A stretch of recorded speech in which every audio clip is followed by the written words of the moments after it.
WMSC Upper Montclair. Let me just get my intro here. Yeah, it's 10:11 Eastern Time. It's in the 10 to 1 p.m. slot. You know what that means. It's time to kick the tires and light the fires, Big Daddy. It's time for the Digital Dash.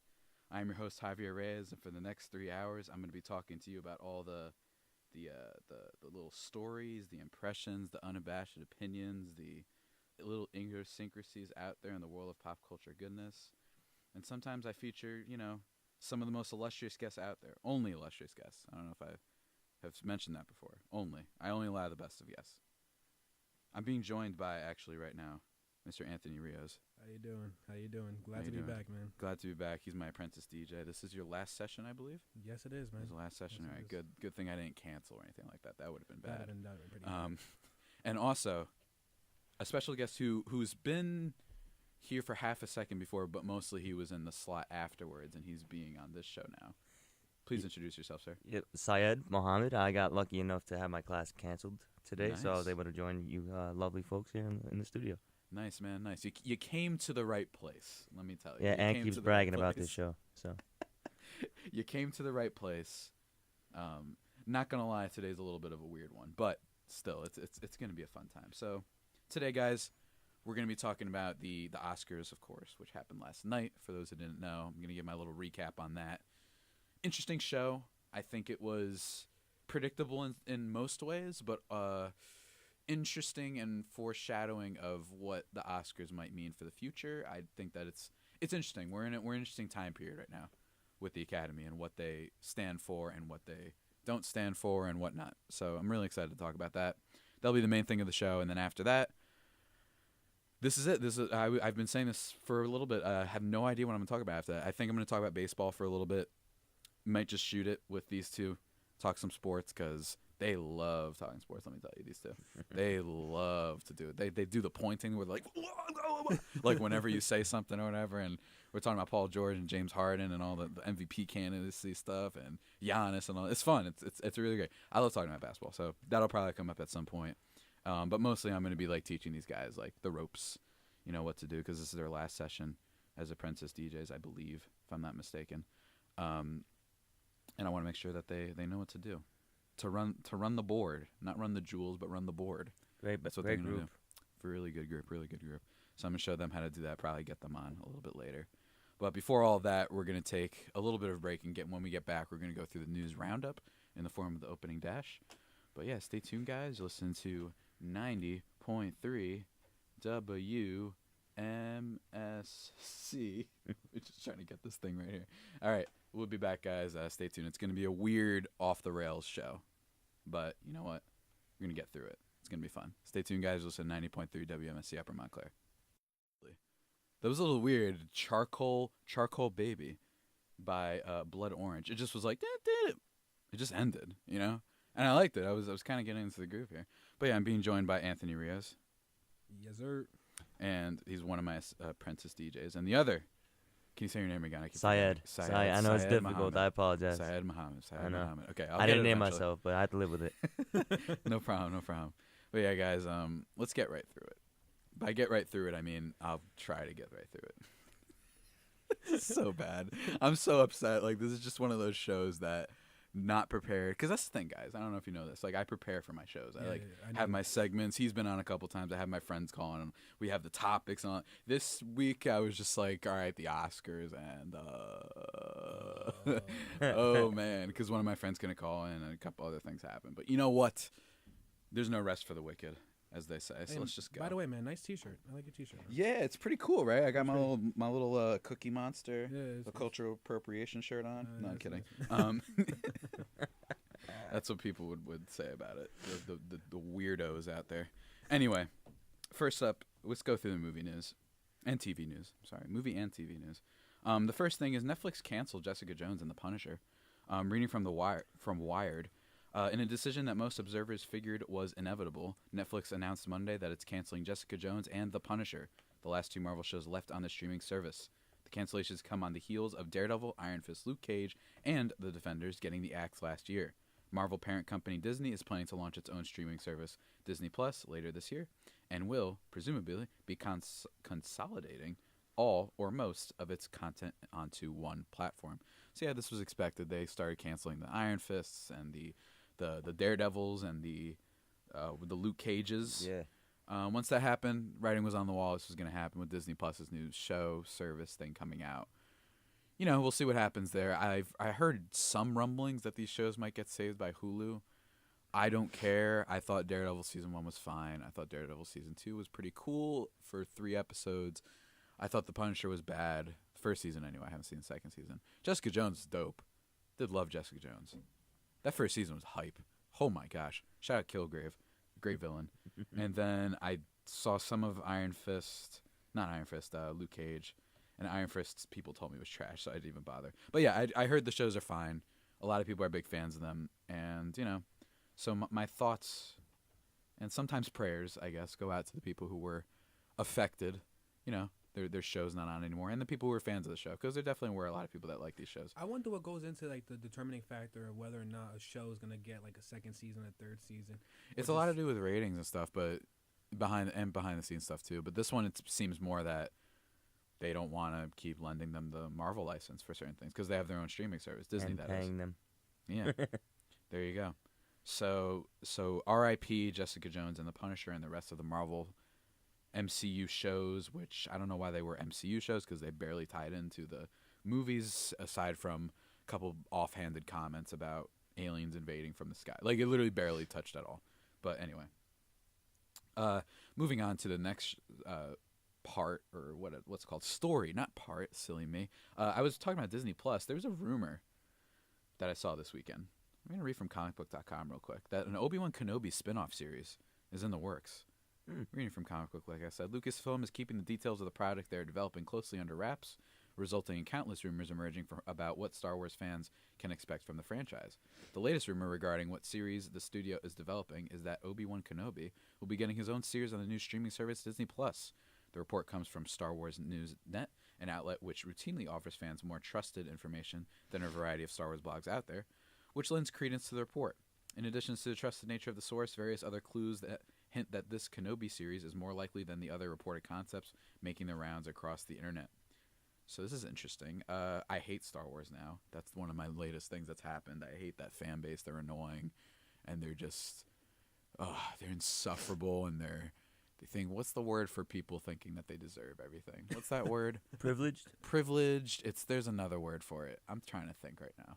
It's like entitled. There we go. There it is. The entitlement of Star Wars fans is out of control, and I hate them all. It's Monday. Including myself. I hate myself, too. That's just the thing. But, I don't know. I mean, Obi-Wan is, I think, objectively one of the characters that, even in the movies that people don't like, at least he's been good. I mean, in the prequels, which people don't like, a lot of people like Ewan McGregor as the character. Mm-hmm. And I'd agree with that. So I'm curious to see what happens here. It would definitely be something that a lot of people would be excited for. I know they have their own show already coming out, a Star Wars show, I should say, called The Mandalorian, which looks, it's really like they said, everything's kind of under wraps right now with that whole service, which is expected to be launched like kind of not soon, as in like next month or anything like that, but relatively soon, like this year. I think sometime in the summer. So I'm really curious to see how that all turns out. Next story though, SpongeBob spinoffs are coming to Nickelodeon. Ooh. That's right. Kind of interesting, right? Ooh. I was a little surprised when I heard this. Reading from Variety. In an era when young TV viewers are increasingly abandoning the traditional TV screen, Brian Robbins wants to make it very difficult for kids to give up on Nickelodeon. The veteran producer, who was named Nickelodeon's president in October, hasn't spent his first months in the role noodling over the formula for the network's famous green slime. He's been working to fill its programming pipeline with new shows, even as he and other executives realize Nickelodeon's target audience is more likely to be watching video on YouTube and Netflix via smartphones as they are to watch the TV set in the family room. And yeah, the article goes on to explain a bunch of these things and yada yada yada, blah blah blah, and blah blah blah. And basically, essentially, they're thinking about doing some SpongeBob stuff. Cool. Moving on. Damn. No, I'm kidding. I don't know. You guys are big SpongeBob folks. I mean, how can't you be? At one point or another, I think we all were SpongeBobbers. Fine. All right. If they're gonna do a spinoff, I'm starting a petition. It has to be Doodle Bob. Doodle Bob, my dude. Yeah, it has to be Doodle Bob. Doodle Bob was a savage though. Doodle Bob was a OG savage. vicious creation. He really, I mean, that dude tried to erase you. You know what I mean? He took a Hey, pencil and just said, he "I'm gonna He erase you." He just started erasing everything. It was, I think he erased half a Bikini Bottom by the time. yeah, man. He was on his worst. There's probably some fan fiction out there where it's like some Infinity War stuff where like Doodle Bob killed everybody in the. Oh yeah, SpongeBob he's the reason universe. half the universe is done. Wait. Yeah. We just thought of something. What? Let's do it. What? Let's start it. Let's start a movie and where Doodle Bob takes over Bikini Bottom. You got like $10 million. You ever heard of for- Deadpool kills the Marvel universe? You ever Yes. heard of that? Oh my God. We should do that, but it's Doodle Bob. It's Doodle killing Bob. The Doodle Nickelodeon Bob. universe. Nickelodeon universe. Dude, Doodle Bob just in the gauntlet. Yeah, when he's- Thanos is about to crunch Yeah, it. like Jimmy Neutron catching that fade. You know what I mean? And Doodle Bob just erases Goddard or something. Yeah, Everybody. Goddard, Timmy Turner, Timmy Turner. Johnny Wait, you don't Bravo. touch No, that's Goddard. Cartoon All Network. right? You don't touch Goddard. Did Nah, you Goddard just- is the one did who you gets it just- the worst, I did think. You just say a Cartoon Network. No, I cartoon? know. I said it by accident. I said Johnny dare Bravo. Can we all I don't agree know. What that- else is on Nickelodeon? Are you guys like more of a Rugrats? Nickelodeon or a Cartoon Network? Am I more partial to one or the other? Yeah, I'm a Nickelodeon guy. I'm a Nickelodeon guy when I was younger. Yeah. I have to see what was on Cartoon Network, but Cartoon Network had a couple bangers in there. I remember Kids Next Door being fire. Kid Next Door was good. Foster's Home. Yeah. Imaginary Yeah, Friends. Foster's Home. Oh my And gosh. Blue. Oh man. I don't know. man. Cheese. What was the cheese? What was that Uh, yellow thing? That yellow speck of trash. What was that thing's name? The thing that just was so stupid. Oh I think my it was God. cheese. No. You know what I'm talking about, though. Wasn't The things cheddar. that's like, Yeah. Just like, now that dude was a savage too. That dude could beat up every Remember superhero Courage? probably. Courage. Courage. Cowardly That was Dog. Cartoon Network too. Yeah. Cartoon Network had some. I I don't don't know. know, It's man. close. I think I don't- Nickelodeon had. It was top heavy. Cat Dog. Cat Dog. Yeah. Cat Dog got me. You had, Fairly Yeah. Odd You know, Parents. PBS Jimmy was a Neutron, PBS was a sleeper. man. Rugrats. was a PBS. sleeper. PBS was good for They the had- early days. they had Arthur, bro. Clifford. Oh Ooh, my Clifford. God. Clifford had some bangers in there. I'm not Clifford, gonna lie. Arthur was a great show in my opinion. Bro, Dragon Tales. Yeah, Dragon Tale, Oh my gosh, my mom could What tell you. about the Magic truth. Apparently, School I Bus? watched that all the time. Magic School Bus. Ooh, Come on now. classic classroom show. Come on now. Loved it when the teacher was like, Oh, "We're yeah. watching Magic." We're watching School Bus Magic today." School Bus. Yeah, we don't have to Yeah. learn. Yeah, it was great. I was like, "I'm gonna learn. I'm gonna learn. I'm gonna learn today." Believe it or not, there's only one show I did not like Cyber Chase. I remember watching that show every day though, so I assume I liked it. That was one It's show just that too like, long. Yeah. I can't remember. I remember that's what I watched like every morning. What was that channel that had Oswald? Oswald who? Remember The Oswald? Lucky I know Rabbit? Oswald. Remember Oswald the Lucky Rabbit? No, Oswald. Shout out to the old school before Mickey Mouse was a thing. Look up Oswald, my dude. the octopus, right? It was an octopus. Octopus? I I don't think it know, was the bro. same- Max Man, and- you're going deep. I Yeah. can't remember Come on, everything the, right the now. same channel that had Max and Ruby. I know exactly what you're talking about. I just Come don't on, remember the I can't channel. be the only Lil Bill. Yeah, Remember? Lil I Bill do was on. remember Lil Bill. Wasn't Lil Bill on Nickelodeon though? I'm not. It was either Nickelodeon or Cartoon Network. Oh wait, I might be thinking about Nickelodeon. But what's the one like? It's like It had Doug on it no, no, too. yeah, it was Teen Nick, Nickelodeon, and then what was that? Well, one? they're all the same thing. I know, but it was that one channel. It was like strictly meant for kids. Nick Jr. Nick, there we go. Bing, ding, ding, ding. Nick Yeah. Jr. There we go. There you go. All right, problem solved. That was like one of those things. Honestly, Pix 11. I used to stay home purposely just to watch Yu-Gi-Oh on Pix 11 back in the day. Yo, I think I found what another topic is going to be today. Us just talking about old cartoons. There's That's what we're gonna already do. a topic now. So let's move on, and then right after the opening dash or after the Oscars thing, we'll get into that. That'll be lovely. good. There we go. See, I found a topic in the middle of my show. That's how I roll. But speaking of somewhat cartoon Improvise. stuff, the release date for Space Jam 2 was Oh, announced. It will release July 16th, 2021. That's right, Wow, ladies and gentlemen. Are that's you a guys long- excited? I'm not. I feel like Space Hmm. Jam is one of those movies where, like, there's no need for a sequel. You know? I think there's a need for a sequel like 6 years ago. I think when I just feel like everyone's like, okay. Because here's my question: does anybody really like? I know I don't want to insult all the OGs out there and the old people who like this was the peak of cartoons. You know, we had a roadrunner running into a wall for 3 hours. That was what our entertainment was. Does anybody really care about the Looney Tunes anymore? I don't. You know what I mean? Like, I don't think this generation cares about Looney Tunes. Yeah, If this exactly. was like with Nickelodeon characters or with literally any other cartoon characters imaginable, I think people would be more excited. I'm still intrigued because I think LeBron is like secretly kind of a good performer. He was in Trainwreck. Trainwreck. I heard. Yeah, with he Amy did Schumer. good in that. He was like pretty good at that. He was pretty funny. I don't know. I'm curious to see what his Hollywood post career or middle of his career in I'm this gonna be case really honest with you. kind of I'm thing happens. surprised. But the time that they're releasing this, I'm surprised they didn't choose a player like Steph Curry or something like that. I think that they had Curry would have been fun because I think just the idea of somebody who can shoot from anywhere sounds like just a full fun court plot shots device. in Looney Land or whatever it's And called. they can make it that he's shooting from like other planets and all that Yeah. stuff. But I think LeBron has more of a personality. Yeah, that could be fun for LeBron's it. the face. Yeah, He's the guy. I think there was like a 1 year period where everyone's like, actually, we want Steph as oh, never mind. They just lost. We want LeBron again. That's He's why the it took king. another I 4 think years that's to what make. happened. Yeah. So yeah, it's coming out in 2021. It's kind of the same people behind the original, and LeBron's gonna start. I think they start shooting This when summer. is it? Yeah, this summer, I believe. Yes, that this should summer. be interesting. But of course, LeBron's focused on other things like basketball. So I have it's not the playoff main mode thing. activated. Playoff mode activated, indeed. Speaking of playoff mode, we got another a fun little story. That was a terrible transition. I thought I had something that was gonna transition well, but it's somewhat sport related, and that's Chris Hemsworth. He's gonna play Hulk Hogan in a biopic for Netflix. That's actually a really good role. That's actually a good role. I for him. tried. good you know role what I mean? for Like him. there you go. It's interesting. It So is. reading from Variety, Netflix is in the early stages of developing a Hulk Hogan biopic with Chris Hemsworth attached to star as the wrestling legend and produce. Netflix has obtained the exclusive life rights and consulting services from Terry Jean Bollea, I think that's how you say his name, That's his name. a.k.a. Hulk Hogan. Todd Phillips, whose credits include War Dogs and The Hangover trilogy, is attached to direct from a script by the writing team of Scott Silver and John Polano. Interesting stuff. This set the internet on fire just in a fun way when it was announced with Chris Hemsworth, so the almighty Thor. Some people are saying he's a little bit too serious to play him. I don't care. I think the idea of a Hulk Hogan biopic as someone who doesn't watch wrestling at all, but is constantly fascinated by the culture of wrestling, I'm in. Well, listen here, brother. No, Yeah. let me stop. Hey, brother. For someone who just recently stopped watching, and I've been watching my whole entire life, I just recently stopped watching. I would say in January. That's how soon that's how like literally. Yeah. I literally just stopped watching.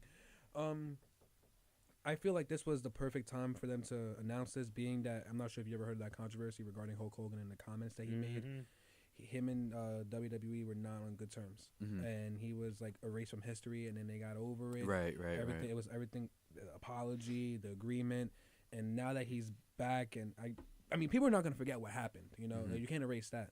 But for the time being, where I guess him and majority of the WWE fan base and WWE as a business are in good terms right now. What a time to release it. Now, if you would have said this news maybe last year or 2 years ago, I would have been like, okay, right now is not a good time. Yeah, okay. Not a good time at all. And for somebody who, personally, I'm not a huge fan of Hulk Hogan, I'm probably not going to watch the series at all because I don't like anything that he stands for. Okay. But I can see why they chose him. It's a good fit. It's kind of fun. Well, because for me, I'm always into. I think Hemsworth has a lot of comedic chops. He does. That haven't been yeah. fully ironed out. We've seen it like in parts, especially in Thor Ragnarok. I thought he was hilarious. He was hilarious in that. You ever watch Hard Times at the El Royale? No, but I heard that was like one of the like under the radar movies. from I last year. watched it on a plane ride, maybe like in the this. What was it? I took a 1 day trip to California this month, and I was on the way there. I watched the Hard Times at El Royale, and I was very impressed. I feel like I know so many people who saw that movie on a plane. Yeah, It's just one of those movies where See, everybody one of was those just things. like Hemsworth in a bad time, And he Okay. did great in that Yeah, movie. I heard he's good He in did that. so good in that movie. I'm excited. I don't know. I'm intrigued by how this is gonna play out. I like it when I want to see what Hemsworth's career is gonna be post Thor, And after he's slashed and killed in an Endgame. That's my prediction. Oh, you think he's the one going? another thing. I think all of them I'm not are gonna let going, this bro. go. You think so? I'm not gonna let this go unnoticed. As I was giving my thoughts on the series, Saed over here was giving me a dirty look. You care to? It join? wasn't a dirty look. I just didn't expect like a hardcore, old or previously hardcore wrestling fan like yourself to have anything bad to say about Hulk. Now, outside of the ring, I understand that. He's got Like, the whole yeah, Gawker thing. We forgot to talk Outside about of the that. ring, I understand that. Like he has his problems. I mean, But the like, man- do you not like him as an entertainer as well? Like what is it? it's one of those instances where Because he's like the depiction of the American dream. I know. It's just the listen. Like for example, I could give a good example. I might like somebody who's an actor, but I don't like how they are outside of it. So it yeah. plays Like Tom Cruise. It plays. What's wrong with Tom Cruise? Tom Cruise is a horrible person. No. He's a Stuff, horrible bro. person. Really, what happened? I didn't. I don't know. I choose not to read because I will. Yeah, we're not devote my not life gonna to get Tom into Cruise. this. Alright, We'll we'll get I shut love Tom down. Cruise. somehow. We're getting to that. We'll get shut down. I love somehow. Tom No, Cruise. it's just one of those instances where he's done so much outside of the ring, and I quote the ring, Yeah. to the point where I feel like he's just being a totally like yes, it's acting in a way, but he's not himself in the ring because we know who he truly is outside of it. Oh, I You know, understand the that. man Yeah. charges about $500 for an autograph when you go to his shop. in Orlando. Like No, I know that. That is ridiculous. Bro, you get to his stature though, you get to his like he was so high up on the pedestal of like everything. His fame. You would think. It's a good thing that like NCAA athletes can do that too, right? No, it's different. Zion, get your money, different. buddy. Well, listen, I understand. Like, he works at the shop in which I think it's a surf shop, and you go. I feel like, if you purchase something, you have every right to ask him for an autograph if he's there. But you have to buy something and you have to pay him for an autograph. No, it doesn't work that way. And the comments that he made, which we definitely can't talk about on the air, definitely cannot. It's just how can you care for this? I mean, can't say care. How can you not like? Oh no, I don't care about Hulk Hogan either. I was just confused when you said. I didn't know if you were just talking about his in ring and out ring or just outside of the ring. He's done so much outside the ring that I don't. That you hate him in ring now as well. I wouldn't say hate. I just don't like him. There's a difference. Okay. Hate and don't like. I hate Tom Brady, but I don't like Hulk Hogan. That's the difference. Go. Okay, it's fair. Yeah. But anyway, that whole thing. Moving on to how about Godzilla, guys? I'm excited. I can't wait. When is it releasing? So the Godzilla movie, The King of the Monsters, comes out in May. But the new thing that was announced was the release date for Godzilla vs. Kong. It's coming out March 13th, 2020. Wait. Really? Godzilla versus Kong, as in King Kong? Yeah. No. You didn't know that? Yeah. Yo, I'm not lying. Kong's getting murked. Yeah, he might get murked, bro. Kong's getting murked. This is not happening. Godzilla out here breathing atomic breath, bro. She's gonna murk him. That being said, it's gonna be hype. I'm excited for this. What's the release date? March 13th, 2020. I'm going to set a reminder. Ooh, that'll be your last semester, I believe. Yes, it will. Ooh, what a way to end. Now I got one way to. Now I've got a great way to end because I got Avengers to end out my semester. But, whew. Dude, oh man, this year has a good amount of movies coming out. Oh, this year's you know what's crazy? Really stupid. One of the only one movie that I'm looking forward to the most is actually one that you guys are not expecting. Rocket Man. Rocket Man, yeah. Oh yeah, a lot of people are. Rocket Man's gonna be flames. I love Taron Egerton, so that's my thing. I love that dude. Elton John is different, man. Yeah. He is. He's one of my classics. More things though in the movie news. Only a couple things. Let's see here. We got a little. You ever heard of The Quiet Place? Yep. You ever heard of that little movie that came out? I don't know if people have heard. It's not of little. It. Yeah, it's definitely not little at all. John Krasinski is to direct a Quiet Place sequel. That's right. Reading from Variety. He's returning to direct the untitled sequel to Paramount's horror hit A Quiet Place, starring Emily Blunt, Noah Jupe, and Melissa Simmons are in talks to reprise their characters. Krasinski revealed the news Friday via an Instagram post that said, "Time to go back. Part 2, 5/15/20." The post showed the red lights that became synonymous with the alien threats in the first movie. A Quiet Place grossed $340 million at the global box office last year. Since then, the film has won several awards, including the Screen Actors Guild Award for Blunt in the Supporting Actress category. Didn't win for that sound editing thing last night, though. That was weird. Shout out Bohemian Rhapsody. So, yeah, did you guys see A Quiet Place? Yes. What'd you think? I thought it was all in all, I thought it was a very well put together movie. I thought it was a movie that the concept, if you were just reading it, sounds a little silly. Yes. And it's just like, we can't talk. Oh, no. And he's constantly doing this. Like, I feel like there is a way where that movie could turn out being unintentionally really funny. Like, unintentionally, like, it just comes off weirdly. I could see someone making a spoof of it. Yeah, I could, like one of those, like, what are those, the superhero movie? Not superhero movie. The scary movies? Scary movie. Yeah. Like one of those type of things. I mean, it's probably going to be done at some point. Although I have to admit, spoiler alert for the end of A Quiet Place, everybody turn away if you plan on seeing this movie or cover your ears. I recommend it, though. The very ending of the movie, Emily Blunt, like, pumps a shotgun, and the movie just cuts to black. It was the most unintentionally hilarious thing I saw last year, and it was just like just the whole like dramatic thing. Then I'm like, what? This has become like Shaun of the Dead? Like, what? No, I think that's what they're doing, and I'm kind of upset now. It's like because it's like, what did the world happen? Like, no, I think that's what they're going with it now. It's like the whole movie was they're gonna dramatic. I guess they're gonna start being like alien hunters now. I don't know, because they found out their weakness, which I'm not gonna say on air. Just you guys watch the movie, have fun. Yeah, have fun. Oh, I have to say, it's a wonder that they finally discovered that's weakness. Yeah. Really, humanity? I mean, I would not doubt that humanity would mess up in a way as simple as that. But I'm just saying, it's a little bit weird. Listen, all I'm saying is, if another alien like species, not another, but if an alien species comes to our planet, we're pretty much all done because they found a way to get to us, and we have not had that power yet. Yeah, I mean, I'm convinced that robot's getting us. Oh yeah, I think it'd be hilarious. Well, that'd be irony. I think it would be really funny if robots take over and kill us. Well, it's eventually gonna happen, or something like that, because we have so many well-known movies that tell us not to trust artificial intelligence. Listen, but Eagle Eye warned me from a young age, and iRobot. iRobot, you got Terminator out here. There's so much stuff, bro. I mean, obviously, I don't think it'll be like the Terminator, where it's these evil skeleton-looking things necessarily. Yeah, but I could see like us giving military power to some AI that's like, okay, destroy the planet, and then it all ends like instantly. I don't know. I could see something like that. We're done with this world, robot. Take us. Yeah. But last story, though. Let's move on to the last story for the movie news. Marvel's Kevin Feige confirms that Black Widow movie will not be R-rated. Reading from IGN. Marvel Studios' Kevin Feige has confirmed in an interview with comicbook.com that the standalone Black Widow movie will have a PG-13 rating, despite previous rumors that it might be R-rated. Feige was asked if the rumor of Black Widow being R-rated could be officially quashed, in which he responded, yes, correct. It was never going to be R-rated, Feige said. Somebody writes, I hear it's R-rated, and then everybody writes it up. So yeah, it was never going to happen. I was shocked when I heard this. I was like, nah, it can't be true. They wouldn't just suddenly pivot to R rating, especially not for the kids. The Disney oversight, especially.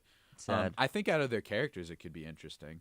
And I'm excited for this movie because I think that it is weird that it's taken them so long to do this movie, or not so long to do it, but they could have done this before. I question how good it can be when Marvel movies are made a certain way where you're not supposed to go too far and not be too violent. But I feel like this character could have some really interesting and twisted backstory based on the little things we know about the Black Widow character and the whole Soviet Union stuff. She's like a KGB agent. Yeah, it's like really messed up. I mean, they showed in the one movie, the Avengers: Age of Ultron, where they show her like some of the training they do for her. It's like really messed up. Yeah. And it's all these things. I'm like, this could be really crazy and cool, but I just don't know if the Marvel aesthetic will allow for them to go as deep into that type of stuff as they can, given that they want to have more of a broad type movie, which is fine. But I'm still looking forward to it. Yeah, they want it for the kids. I'm still looking forward to it because, bottom line is, I trust Marvel, and every single movie they've made has been at the very minimum, except for like a very select few, has been just good at the minimum. So I'm excited. So yeah, that's it for the movie and TV news. Let's move on to some gaming news really quickly. There's a little bit of a rumor out there from reading from GamesRare that Scalebound could return as a Switch exclusive. If anybody hasn't heard of Scalebound, I don't blame you. That's fine. But yeah. The latest gossip comes via Nintendo Insider, which claims that Scalebound is coming back. I have confidence in my sources to report that it is my understanding that Scalebound has been resurrected as a project to be released as a Nintendo Switch exclusive, reads the report. Interestingly, earlier this month, Game Informer hinted on Kind of Funny Games about, in quotes, a game that's thought to be dead that Nintendo's reviving. Apparently, Scalebound is said title. Now, I've heard Scalebound, for those who don't know, for those who aren't as part of the gaming lexicon and whatnot as I am, it was this big game coming out from Platinum Games, which is a big developer, or at least a well-known developer, and it looked really weird. It looked like Devil May Cry crossed with like Monster Hunter, and it just got canceled. It was being shown like every year, and then it got canceled, I believe, last year, like around this time last year, and it got canceled, and now the idea that it could be resurrected is just kind of an interesting wrinkle, I guess, that could be happening. I don't know why, though, I started with that story about Scalebound when the biggest story that happened in gaming last week was Reggie Fils-Aimé is stepping down from Nintendo as the CEO, effective immediately. He's retiring. This was a big thing. Reggie's cool. If you don't recognize him by the name, just look him up and then you'll remember. He's a big spokesperson for Nintendo, and he's always been really cool, and everybody says nothing but nice things about him. We actually have a piece coming in the Montclair newspaper this week about Reggie Fils-Aimé that I recommend people checking out, just because I've seen an early thing about it. And just going through the... What's up? Speaking about the Montclair, I read your article, man. Which one? The one about the Oscars. Oh, cool. Thanks, man. I appreciate it. Cool, man. Yeah. I wrote 2 things this week, which we'll get into later. But yeah. Montclair's dope. So stay tuned for that. Next story, though. One Piece World Seeker. Game's coming out March 15th. The end. Not much to say. I was just curious because this is like an open world game, and it looks kind of interesting, and I've never watched One Piece in my life. Or I have. I've watched like a couple back in my high school Toonami days, or whenever Toonami was on. Toonami was another thing we should have mentioned before. Toonami was my jam. Ooh, I love that robot dude with the voice. That was dope. But yeah, it's coming out March 15th. Another game release thing that happened was via Polygon, Dreams got an early access announcement Reading from Polygon, Dreams draws closer to its long-awaited full release, with a private beta most recently giving players a chance to test out the virtual creative suite. Next up is an early access version of Media Molecule's game creation game for PlayStation 4 in the spring. The early access period is aimed at the most eager to create things in the world of Dreams. For $29.99, players will get 100% of the same Dreams tools that we have used every day at MM to make our content, as well as fun, deep interactive tutorials catering for all skill sets and levels, and Media Molecule crafted arcade games ready to play and remix, the developer wrote in a blog post. So yeah, looking forward to that only because of this. Here's why Dreams is funny. Dreams has become like a funny like inside joke for people who pay attention to video games, where it's been like talked about literally since maybe right when the PS3 days were ending. Like, this game has been in development seemingly forever, and nobody understands how it's been able to go so long without being released, and there's been no new info on it until now, and there's been betas on it. And what's funny is that apparently it's really good, so I'm curious to see. And nobody knows what the game is. Like, everyone was really confused about what the game was and this whole thing. Media Molecule, for those who don't know, they made Little Big Planet and Tearaway, some really fun experimental games back in the PS3 and PS Vita days. So looking forward to that. But then the last thing in gaming news, reading from TechSpot, is that Microsoft, that's right, Microsoft is expected to use Project xCloud to bring Xbox games to the Switch. That's right, the Nintendo Switch. This is just a rumor right now, but Microsoft and reading from TechSpot, Microsoft and Nintendo's bizarre friendship appears to be blossoming in new, exciting ways, bringing down the walled gardens of old. Microsoft's best in-house Xbox games and a select few of the most popular third-party titles could become available on an Xbox Game Pass app for Nintendo Switch or even its successor later this year. According to a variety of sources, Microsoft is already deep into the development of bringing Xbox titles to Nintendo Switch. Intensive titles such as Forza Horizon 4 are expected to run on Microsoft's xCloud game streaming service, while indie titles may lose their exclusive status and become direct ports available on the Switch store. The hits leaked so far include Ori and the Blind Forest, Cuphead, and potentially Gears of War 5. So that's a big story that it's even I even got a reaction at Anthony for a second there. Just the idea of them, working together. It's clearly just this thing where Microsoft is kind of behind right now in the whole console wars thing, if you want to call it, which is another thing I wrote about this week. And them working with Nintendo could be interesting. Everybody thinks that PlayStation 1, you're right for now, but Microsoft is coming back with a vengeance, roaring back with a vengeance. Wait, you know what's crazy, man? I was thinking What's about up? it as you were speaking. Am I the only person that preferred like PlayStation 2 than then after PlayStation 2? Because obviously that was one of the only consoles at the time. Am I the only person that went to Xbox 360? No, everybody did, and I'll tell you why. And then went back to PS4. I'm glad you asked. Let me give you a little history. So, PlayStation 2 is my favorite console ever, personally. Me too. It was actually voted was the great. best console ever. It made. It's like between that and SNES, like OG ones. Nah, PS2 got it. PS2 Nah, was bro, voted the greatest SNES console ever nah, made. I don't bro. know what the poll was, but it was. You gotta made. chill, bro. SNES got some bangers on there. I'll tell you It guys. does. No, like you guys. I'm obviously the PlayStation 2 is more impressive of a console than SNES. But when you look at the time, Super Mario World, Zelda, Link to the Past. I mean, I could literally go on for 3 hours. But it's SNES, PlayStation 2, and a couple others in there. But anyway, we don't have to get into that right now. No, what happened was I think is PlayStation 2 was winning around that time. Xbox, Microsoft was just getting into the console like development phase, and nobody was like, oh, this Xbox thing, it's got this online feature, Xbox Live, but it was in its early stages. The Xbox really couldn't compete with the PlayStation 2. But then they had the Xbox 360, which came out first, and it launched, I'm gonna say, for like $500.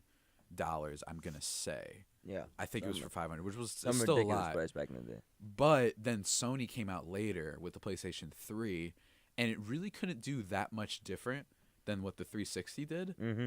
And they were like, it costs like $7.99. So that's why the 360 basically jumped ahead for a while. And then everyone's like, these live features are really cool and all these things. And PS3 is basically the only reason why people wanted to get it at the beginning was just because they liked the PS2.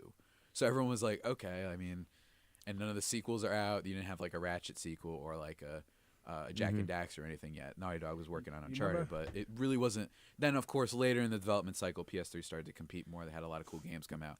But yeah, I switched to From Xbox PS 360 because the service ran better. And yes, everyone's like, oh, you have to pay for it. It's like, That's why it ran better. Yeah, but the PS3, the service was so broken, bro. That's why it ran better. That's why it ran better because you had to paid pay for a for premium. it. And Exactly. Xbox Live Arcade was a big deal also. Remember how big of a deal it was when the big PS2 and then they came out with the mini, the skinny one? Slim. The Slim. The oh, Slim. That was the best. PS3 as well. I had my PS3. My first one, I got the yellow red line, whatever it is, where it wouldn't start. Like that, you know how the ring, that ring of death for the Xbox. Oh my god. Yeah, the early 360 model, you mean? Yeah. That was the only thing running against. Yeah, well, the PS3, the PS3 had its own little problem with it as well. It wasn't supposed to, but my first PS3 went down. You saw about the yellow ring thing? Yeah, well, yeah, and then I got another PS3 where the top would slide and open, so you could put your games in instead of like sliding it in. The top would slide open on it. It was a Slim. It was really cool. I mean, I'm pretty sure we all agree. PS2 is definitely my favorite.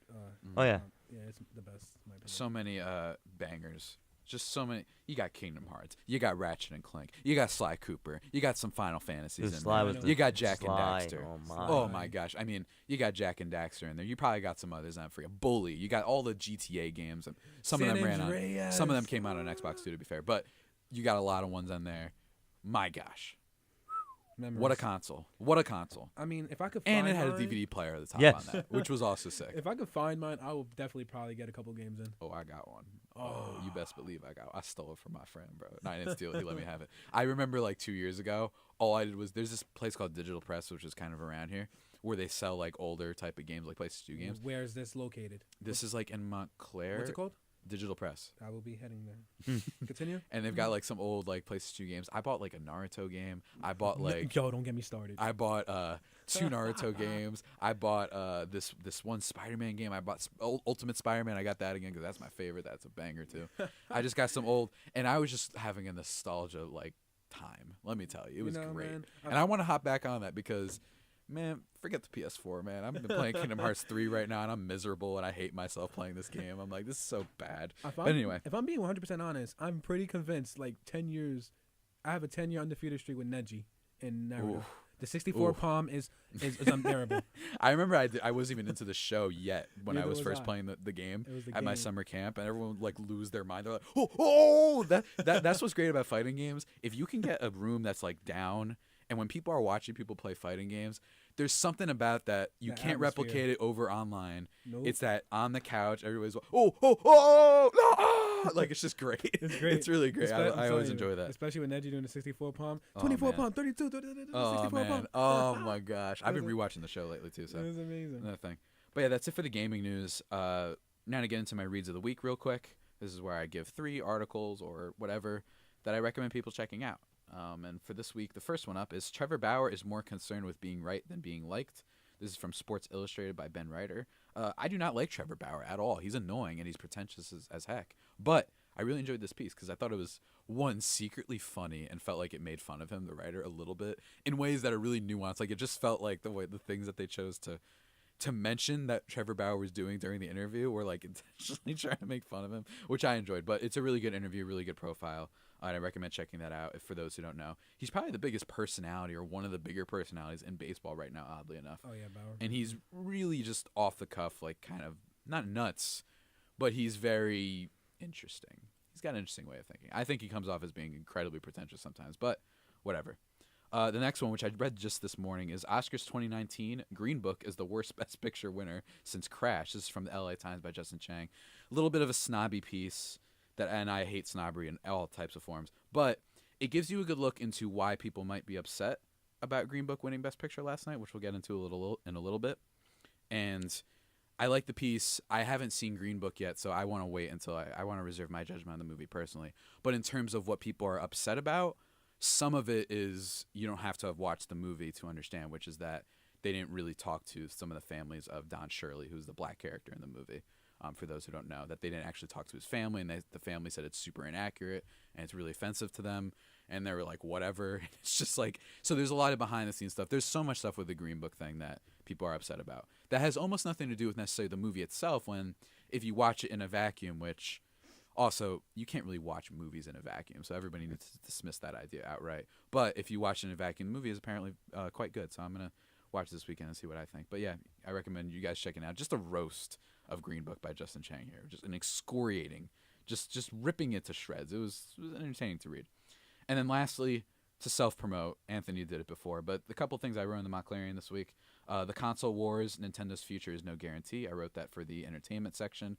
Basically just talking about Nintendo and how after their Direct, which was their latest presentation, announcing some of their upcoming things that a lot of people think Nintendo's back and they're killing it, and they are, and the Switch is selling really well. But I wrote about how I think that there are some little areas that they need to watch out for. You know what I mean? Between them and Microsoft and Nintendo. I mean, not Nintendo and Sony.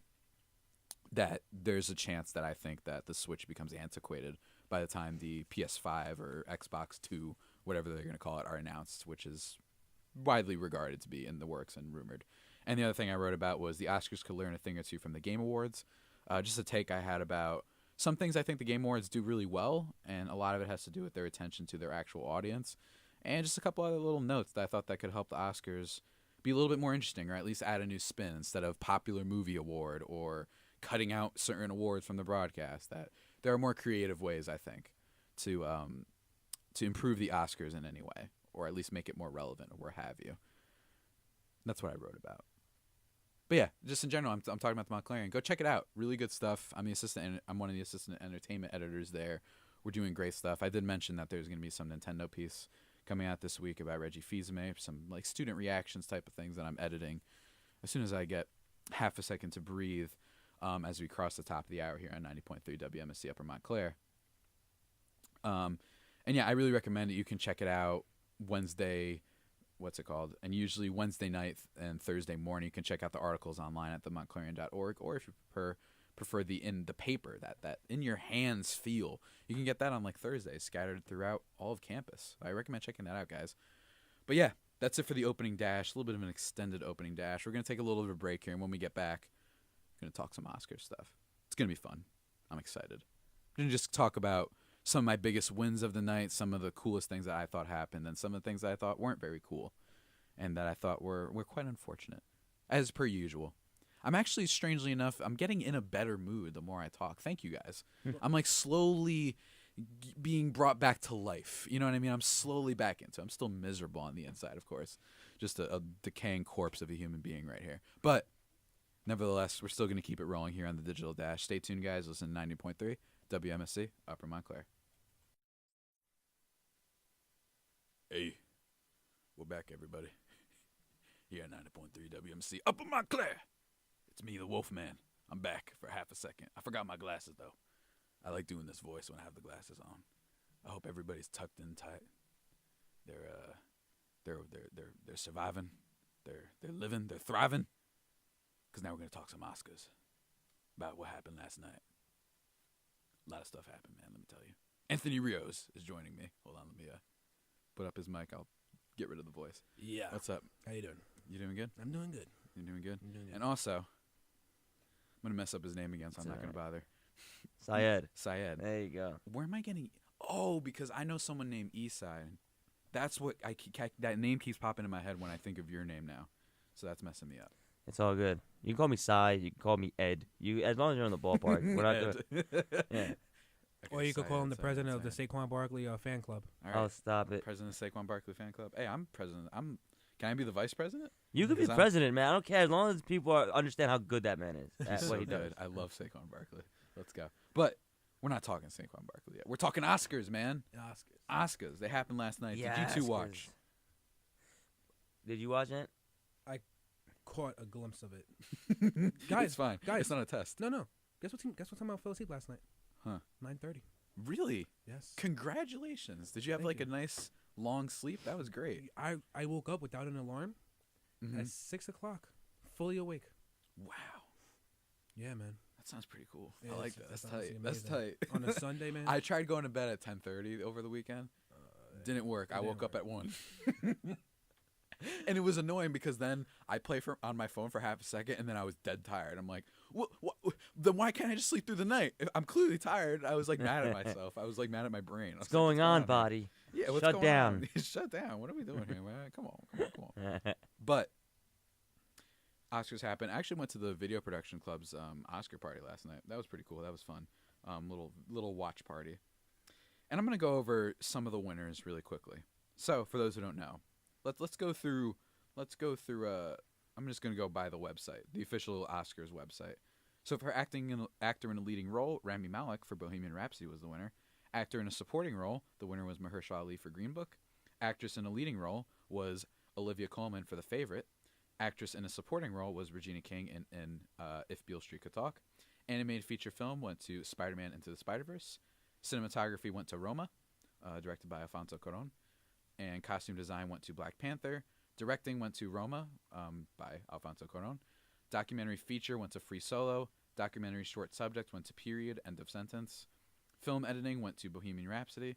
Foreign language film went to Roma.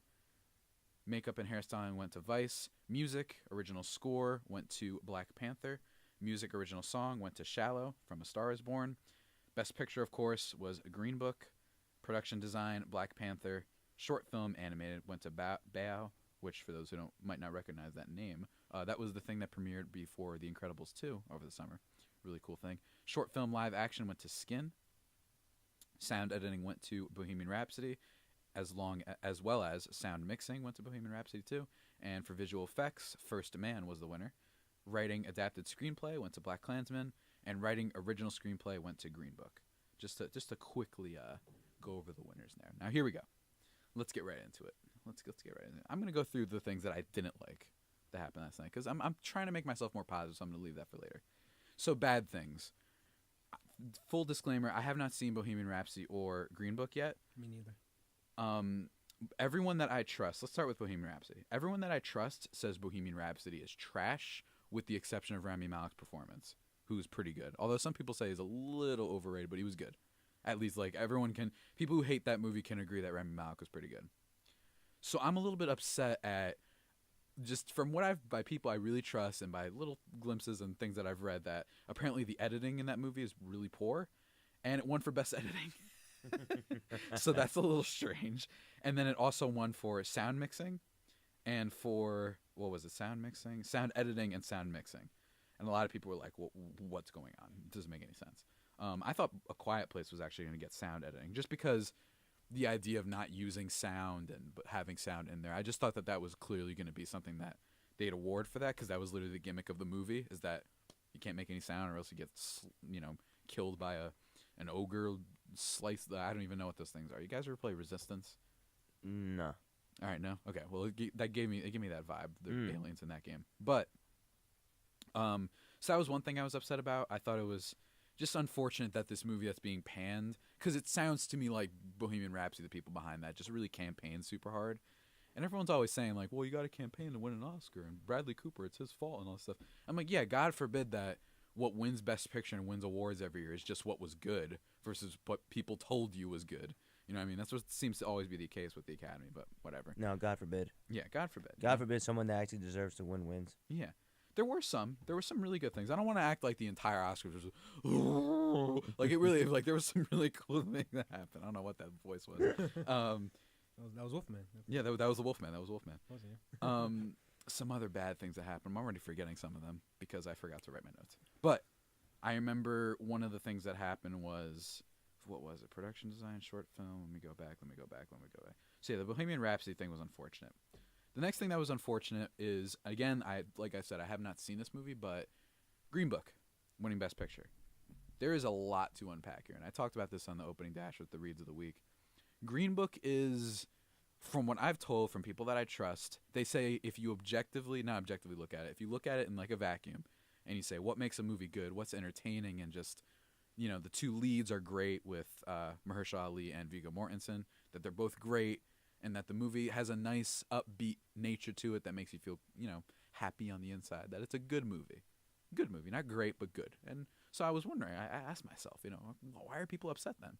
And then I read a lot of stuff, whether it was the piece that I talked about this morning or pieces over the break that I was reading about this movie.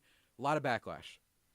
And a lot of it stems from this idea that the movie has an attitude about itself that apparently is just saying, hey, look, white man helps black man realize who he is, and look, they can coexist. Racism's over now. And it's really hard to explain some of the things that are problematic from what I've heard from this movie. And I'm going to watch it this weekend, because I just really I want to see if people are overreacting too much, because sometimes when it comes to, in my opinion, the more liberal perspective of these things, and diversity, and how we kind of look at black people through the prism of film, and how it's handled often poorly historically when it comes to these things. But I do think that sometimes people get a little bit carried away and they freak out about things that aren't really there, and You got to relax a little bit. So I'm going to see what happens there. But a lot of people are upset about this Green Book thing. Guys, you guys don't necessarily follow this, but let me tell you, think pieces. There's going to be a lot of stuff this week. That one from the LA Times was just the beginning. There's going to be a lot of people writing about how Green Book's terrible. You guys ever seen Crash? Which one? Bandicoot. No, Oh. I'm kidding. It's this old movie from like 2007, 2008. Not old, but like no. It's widely regarded as the worst movie to ever win Best Picture. In my opinion, it's the worst movie I've seen out of Best Picture winners to win Best Picture. That movie's borderline insulting with the things that it says about race. Or it's almost like there's like a racist cop, but then he saves this black woman from a car exploding. Spoiler alert for Crash, I guess. And like saves her. And it's almost trying to symbolize like, see, like even he can over. And I'm like, yeah, he's doing his job. Like there's nothing. Like what are we doing? He's getting paid for this. He's like, it's implied that him saving her, he overcame that. It's like, no, he saved the person because like what was he gonna do? Look at someone burning and be like, oh no, like I don't know. There's a lot. Like people have written and characterized what the problem with Crash is a lot better than I can right now. There's just too much to go through. But a lot of people are comparing this to that, and it's unfortunate in that respect that that's what's happening. I don't like that. In a lot of ways, Green Book is getting panned. It's just really unfortunate because I feel like 2 years ago we had Moonlight win Best Picture, which a lot of people were happy about, and I think that movie is beautiful and I think it's really good. And I didn't even love it the first time I saw it. I saw it the second time. I was like, oh my god, what was I thinking? This is excellent. This is just flawless filmmaking, and what Barry Jenkins can do with just people's facial gestures and what they do with by just zooming the camera on their face, just what he's able to convey and a lot of emotion stuff like that is really masterfully done. And then last year we had Shape of Water, which was fine. I think it's a fine movie. It's fine. It's cool. Everyone loves Guillermo del Toro. Everyone loves that dude. He's the man. And seeing him win an Oscar, Mexican filmmaker, that's really cool. But a lot of people were looking at each other, me and my mom included, where we were just like, this is like maybe his third or fourth best thing, though, unfortunately. And that's what happens a lot in the Oscars, where people win for not their best, but a lot of IOUs, and we messed up before, so now we're going to give it to you. Almost like this lifetime achievement thing that happens every day, or every year. So yeah, those are the two primary things that I thought were unfortunate about the thing last night. But I also thought there were a lot of good things that happened last night. I thought there was a lot of, it was unfortunate that Bohemian Rhapsody won so many things, and that Green Book, and what that might say about race and certain people in the Academy and some other things. And there's still obviously a lot of people looking down on Black Panther because it's a comic book movie, which is absurd. Shout out Stephen Rumbiolo, who's a member of SMT. You are crazy for saying the only movie you'd be upset with winning was Black Panther. Get out of here. Stop. Talk to me when you know anything about movies. You know what I mean, Steven? No, I'm kidding. I barely know Steven. I just saw his tweet because I run the WMSC Twitter account, and then I booed him on the Twitter account, which was really fun. But yeah, I thought that some of my favorite moments of the night. First of all, Saed asked me this before. He said, like, how'd they do with that host? Because that was one of the big things. I thought one of the most surprising things last night is how well run the show was, and that the show was. It's surprising that, because the last time they didn't have a host, which I can't pinpoint the exact date, but it was a while ago, like maybe 70s, 80s, something like that. And apparently it was a disaster when they didn't have a host. So everyone heading into this year was like, oh no, this is going to be awful, and what are they going to do? The transitions are going to be terrible. Instead, the thing kicks off. Maya Rudolph, Tina Fey, and Amy Poehler are on stage. They're hilarious. They deliver not a too long monologue. They have like one political comment about the wall, and that was it, which is key for me because I think oftentimes sometimes the things get a little bit too political with their jokes, but really on target, and everyone was happy, and everyone's like, why aren't they hosting and all that stuff? And the entire ceremony just had a lot of people, presenters and the winners just being in there, and it almost seemed like they had planned this instead of Kevin Hart, the whole Kevin Hart fiasco, which was more that he, got the gig removed, like he couldn't do it anymore because, he was fired from the gig, I guess is the right term to say. And man, guys, I am starving. You know how hard it is to talk when you're starving? I don't know what's going on. My stomach is just pounding right now. I was just thinking about food right now. What is going on? I can't wait till you guys run the board because I'm just going to be eating over here. I'm just going to be chilling like, oh my gosh, what's going on? I could go for some mac and cheese from Cafe M. I could go for anything, bro. I could go for a celery stick at this point. Oh, maybe not, because I hate celery. But do you prefer ranch or blue cheese? I hate celery and raw carrots. Those are my two veggies that I can't stand. Really? Because every time I have carrots, I feel like they're never going to end. Like when I'm eating them, I'm like, this is miserable, and I think this is never gonna end. I'll have all the cauliflower in the world. I like carrots when they're like cooked in a certain way, but raw, bro, I'm just like, you don't like cold I carrots eat at them, all? and I'm just like, I think this is never gonna end. Like one of my favorite snacks It's is so miserable. One of my favorite snacks is ranch dressing with carrots. Ranch dressing's flames though. Yes, I love it on salad. I like French dressing. I love Russian dressing. I love any dressing. Do you like blue salad. cheese? Yeah, unfortunately, but I haven't had it in a long time though. I don't blame you. I haven't had it in a long time though. This man. So maybe over I here, don't like it. You know what I mean? You know how you think you like something, but you like say a movie, but you only saw it 10 years ago, so you have to be like, but do I like it though? And you have to watch it again and be like, okay, I still do. Or you're like, ugh. like me when I used to like the Godzilla movie with Matthew Broderick. Loved that movie when I was a kid, and then I watched it again. I was like, oh my god, Godzilla. This man over here is a blue cheese fan, and that's one of our arguments about what's better. I feel like blue cheese should not be allowed in the U.S. I feel like it should be banned. It should be banned. Whoever came up with that, especially the chunky version of it. That's a Stephen A. Smith comment. He should be banned from ever walking into that facility. He robbed the Oakland Raiders. Oh, man, I love Stephen A. Smith. This is a pro Stephen A. Smith show, by the way. I endorse every single thing that Stephen A. Smith says. Every single thing. I don't care. I love Stephen A. Smith. The guy feels like the louder he gets is the righter he gets. Like, no, that's not the case. I love him so much. Here's why I like him. We've been hoodwinked, bamboozled, led astray, and run amok, and flat out deceived.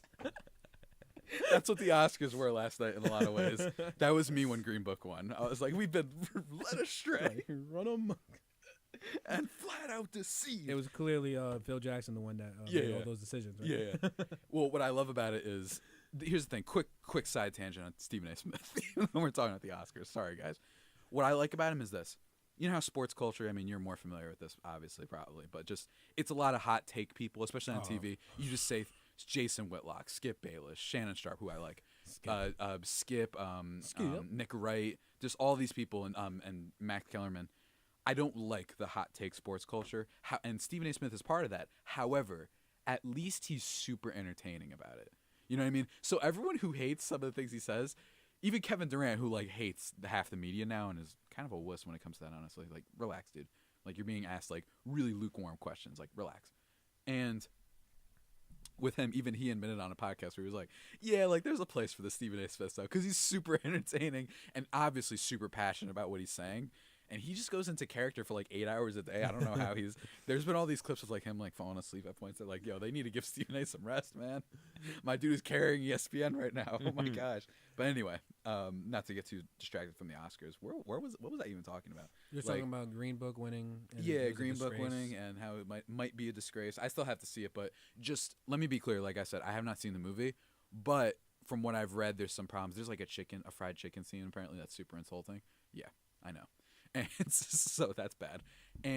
But mostly what I'm coming from it is the behind the scenes, the idea that they didn't even talk to the person's family, Don Shirley, who's the black character in the movie, and that they didn't talk to his family, and that I think the more insulting thing might be that it won for screenplay, because screenplay suggests that the writing and that you got the material and you covered it well. That's kind of what that suggests. Best Picture could be like, hey, it was an enjoyable movie, we liked it. Because flawed movies that aren't realistic or don't get all the facts straight, they win all the time, and they can still be good movies. You know what I mean? That happens all the time. But so I can't wait to see this movie. I'm like, every time I see all the hate from some of the think pieces, I'm like, it fuels me. I'm so excited to see it and potentially hate it. I have a feeling I'm gonna hate Bohemian Rhapsody, because that one people say is straight up bad, and the director has a lot of bad stuff behind him. Look up Bryan Singer, and you'll know what I'm talking about. Or I know he got fired like 60% of the way through, but it still is a kind of a bad look. The Rami Malek thing, like I said with the Bohemian Rhapsody thing, Bryan Singer has a lot of bad stuff behind him, and a lot of people are saying that Christian Bale could have won. I've not seen Vice. Bradley Cooper. I loved Bradley Cooper. This is a pro A Star Is Born show. That was the best movie out of all the nominees for me. I like Roma a lot too. But man, that movie. That is movie making. That is what movies are about. That is Hollywood. You know what I'm saying? That's what A Star Is Born is. Okay, Bryan Singer. Okay, I could see why you. Yeah, you're seeing all the things, right? Yeah. It's a lot. Of course, allegations, but it's a lot. Anthony's eyes are like lighting up as he keeps reading. It's a lot. Yeah, it's a lot. So let me just get into the good stuff, because I'm sad. You know what I mean, Saed? I'm sad about talking about the bad stuff. You know what I mean? Yeah, of course. So let's talk about some of the good stuff. All right. So first of all, one of the biggest surprises last night that happened was Olivia Colman winning Best Actress. Glenn Close had Vegas odds of like minus 75,000 to win that. I'm not really sure why, because what's interesting is even the critic people that I follow who get to see all these movies early, nobody has seen the movie that she was in. It's called The Wife. Like, nobody has seen that movie. 17 years old? That's a great soundbite for me to hear in the background. Yeah, it's rough. But Olivia Colman won, and she clearly was surprised, and she had a great speech. She was like clearly just totally flustered and had no idea this was going to happen. And Glenn Close was dressed in all gold, of course, like clearly thinking she probably was going to win, and she didn't. I'm not like bashing on Glenn Close. I didn't see the movie, but I'm just happy that this was like one of those fun surprises based on what everyone I've talked to, and I like that. And yo, these guys are just having a time, just realizing what's going on right now. Good for you guys. This is great. But I was really just excited. It was a great moment in the Oscars party. Like, everyone was shocked, and a lot of people were. It was a shocking moment for Olivia Colman to win, and I'm happy for that. I like that the movie that people actually got to see had a performance that was recognized. And this isn't even the case of some critically acclaimed movies like the Oscars past, where at least a lot of critics got to see it. I know like literally 3 people that saw The Wife. It's like amazing that nobody got to see this movie, but it's being represented with the Best Actress thing. And the more surprising thing, which was unfortunate, is I thought that if somehow Glenn Close didn't win, that Lady Gaga was going to win for A Star Is Born, which is I was rooting for, like I said, pro Star Is Born show. And that didn't happen, but still, at least it was kind of a fun thing to win. I think any of the winners besides Glenn Close might have been fun. So that's kind of cool. Yalitza Aparicio for Roma, Lady Gaga, like I said, and Melissa McCarthy for Can You Ever Forgive Me. That would have been cool. But another thing I enjoyed was Best Director going to Alfonso Cuarón, which was very much expected.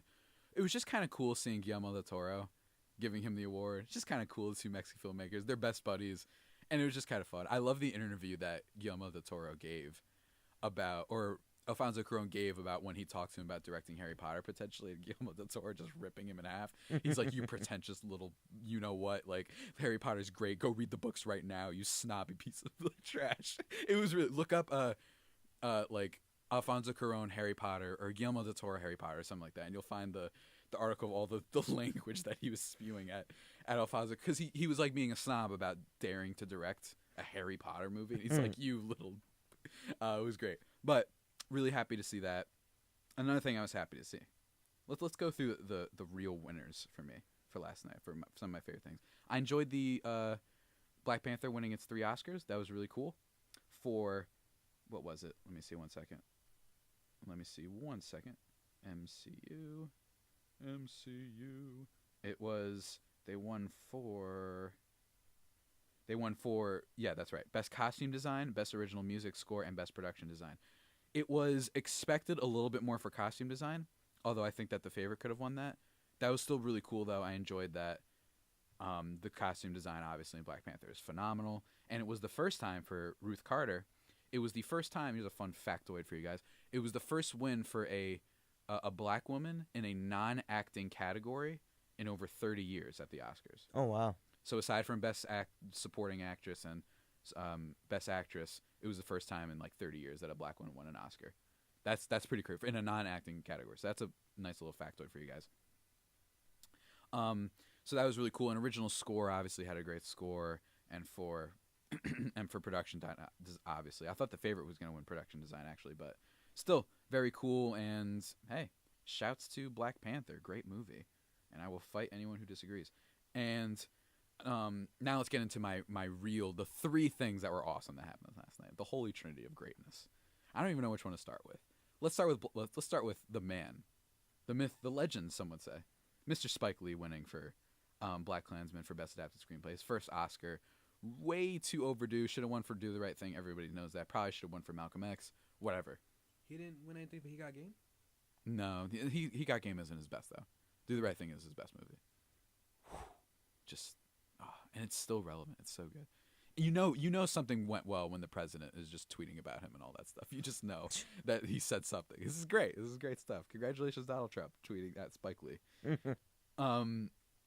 So that was really cool. Him jumping and giving Samuel Jackson, like jumping into him for the hug thing. That's being gifted all over Twitter right now. You can look that up. It was really entertaining. It was awesome. Samuel Jackson, when they read the reward, it was him and Brie Larson. She opened it and he saw it and he went, oh, like right when he saw the name Samuel Jackson. I mean, everybody was excited. He got like a standing ovation because everybody kind of knows that like this guy should have won already.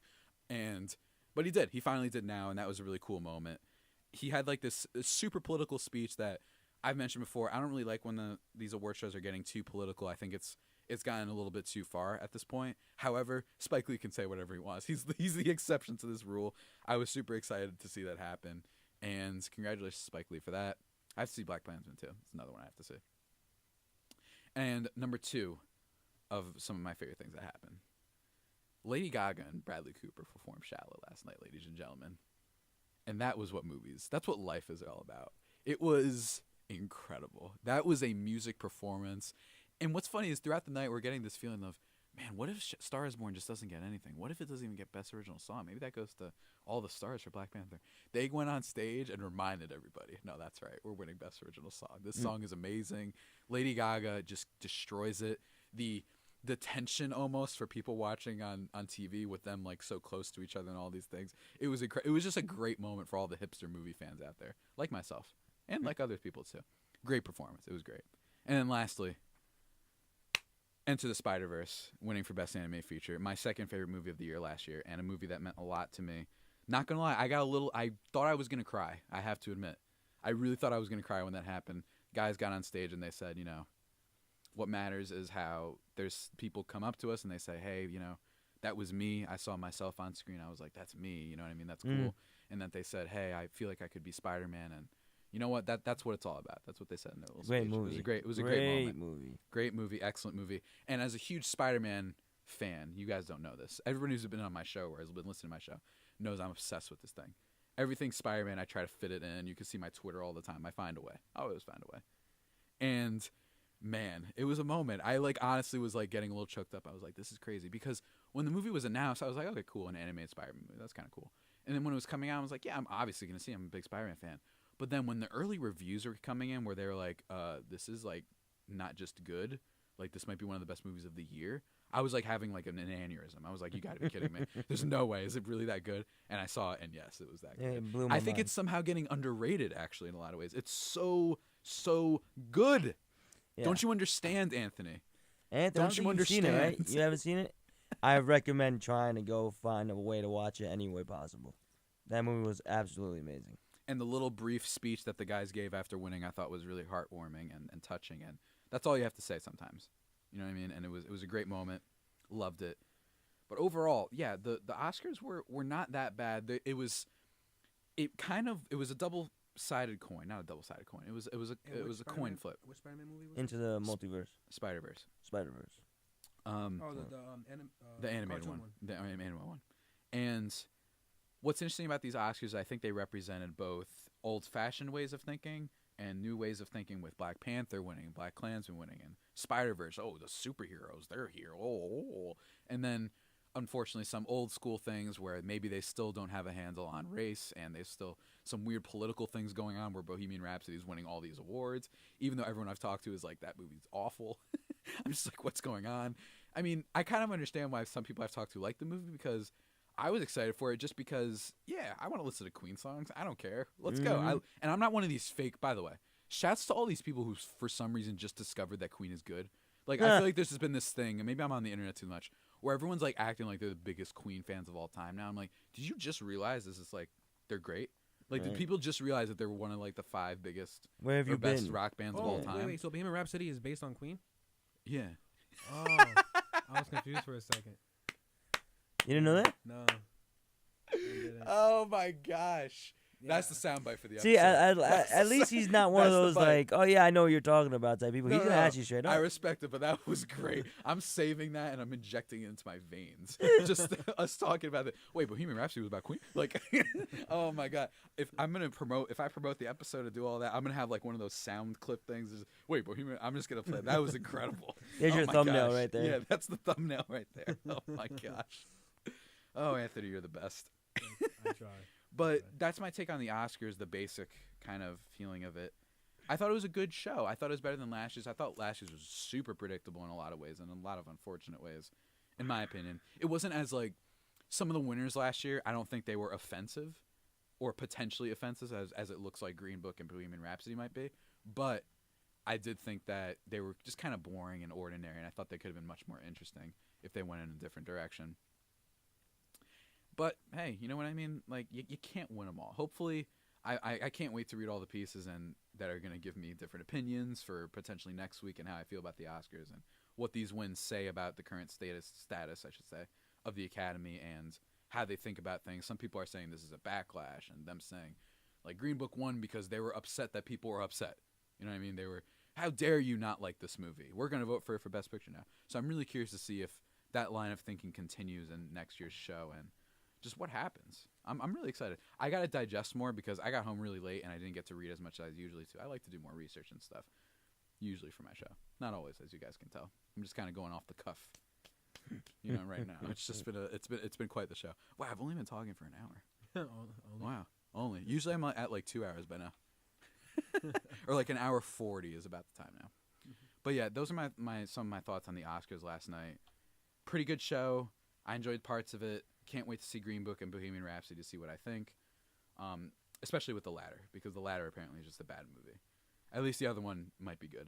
So I'm excited for that. But yeah, guys. Oscars, movies are still good. And you know what? Always remember, I tweeted this the other day from the radio station account. Your favorite movies can always still be your own favorite movies. Yeah. Don't worry about whether people think sometimes. They can still be your favorites. Even if I'm lambasting you, Mr. Steven, out there for liking Vice or whatever, or not liking Black Panther. Bottom line is, you remember that me loving Spider-Verse, people saying that it's bad, which nobody has said because they're not fools. Yeah, no one knows. That doesn't take away from how much I liked it. You know what I mean? So that would be my advice for people. Sometimes we get a little bit overzealous and a little bit we overcomplicate the Oscars sometimes, where we act like they mean too much more than they do. They mean a lot, but they don't end everything. And sometimes, I mean, look at this. Like, Star Wars has only one movie of theirs has been nominated for Best Picture, and they're arguably the biggest cultural product on the entire planet. Like, clearly, like, the Oscars are not the be-all and end-all of what lives on in our hearts. You know what I mean? Just to end poetically there. But yeah, guys, we're going to take a bit of a break here. I'm going to show these bozos what to do on the board and let them run the board for a little bit. And we're just going to talk about some sports stuff, maybe talk some baseball, because we were talking about Bryce Harper before on the break. At the break? Over the break. Over the break. We go. That's what happens when you talk too much. It's going to be a lot of fun, guys. Stay tuned. You're listening to 90.3 WMSC Upper Montclair. Stay tuned for us just hanging out, kicking back and talking sports and life and stuff. So stay tuned, guys. This is 90.3 WMSC Upper Montclair. And welcome back, ladies and gentlemen. This is WMSC Upper Montclair. You're listening to the Digital Dash, and if you can't tell, I am Javier's #1 ADJ in the world, Anthony Rios. And if you can't tell by my voice, I was the one who just found out that Bohemian Rhapsody was about Queen. Yes, I know I'm a year late, but hey, better late than never, right? I'm behind right now. I'm learning the board. It seems pretty simple in a way. You just have to remember to write things down and know where things go, know what buttons to push, and it feels good to be back here, man. I feel like I have a lot of power. You know, as soon as I sat down in the chair, I felt like it was like a moment, you know, a moment that only I could feel. Not trying to make this about me, but yeah. So if you want your friends to talk, what do you have to do, my friend? I will turn on the mics. All right. Yeah. So where is he sitting? He's sitting in guest 3. I'm gonna put Saed on. Saed, your mic is officially on. That one right there. Yes, but you're not sitting there right now. No, I'm not sitting there. See, they tried to trick me. Yeah, man. I'm just messing around with you. Yeah, how's it going? Yeah. So what do you want to talk about, bud? So Saed and Javier, let's talk about some. I mean, I feel like baseball is a topic we could discuss when you're running it, because it will be a good conversation to have, because Bryce Harper, if you guys don't know, still has no team. Yeah. And I want to talk, since Saed's mic is on and he's completely quiet. I don't like the fact that this man believes that Paul George is #1 in the MVP race, and I feel he's just saying this out of spite, knowing that James Harden is my favorite player of all time. But it's fine. I never said he was #1. I never said he was #1. You said Paul George has a legitimate, I said he does have a legitimate chance. All right, but you said I said over he's more Harden. deserving, You but said over Harden. I said he's more deserving, but James Harden's gonna win it. You did not. I you said did that not when we got say in the that. studio. Oh, Yes, now I you're did. changing your mind. No, I'm not. See, we go on I air. literally said we James go Harden's on gonna win air, it, but Paul George deserves it. We go on air, and then you just change Oh, your mind. stop You know what it is? talking. It's the pressure. Enough. It's the Stop pressure. talking. It's the No pressure. I'll tell you right now, Paul George Oh, now you want to deserves say it. Oh, he deserves it. That's but what I said. Did you not just say he's going to win it? No, Oh, you're changing your mind. I said he deserves You're it. changing your mind. I said he's more How does that- valuable than Harden is. Shouldn't you have kept your what your belief was on That is air? my belief. You're just You being changed skewed it because up. you're a biased Harden fan. I'm not a biased That's fan. what it is. You're a If horribly if I was biased a biased Harden fan, fan. I would literally say he's the best player No, of all that time. has nothing to do with you being biased about everything Harden. No, that's not the No, case. it does. That It is has not the nothing case. to do What- with what's you your being- What's your take on Paul George only scoring 14 points against your And what Orlando happened in Magic? that game? What happened in that game? They lost because he didn't All right show then. up. The MVP doesn't show up and they lose. They still have a He player. doesn't play well and they lose. Harden doesn't I play feel a against the lot of- Warriors. I feel a lot of hostility Harden doesn't here. play against the Warriors You're and kinda the loud. Rockets win. I feel a little. Who's more hostility. valuable? I feel a little hostility here. Are Yeah. you okay? Yeah, because you're putting words in my did, mouth. Did I take your heart? You're No, right? no, I took your heart when we were coming through the door, and you No, almost I don't had recall. an aneurysm when I said what I said. Was that on air? It wasn't on there. There's no proof. But of you that. want to air out your There's dirty no laundry. proof You of go that. right ahead. There's no proof of that.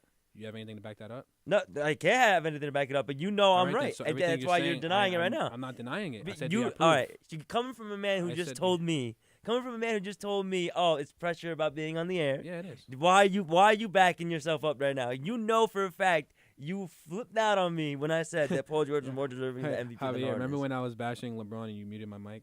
Yeah, I do remember that. I might have to just. I'll do turn that my right own now. mic off if you need it. I would just literally do this. Right.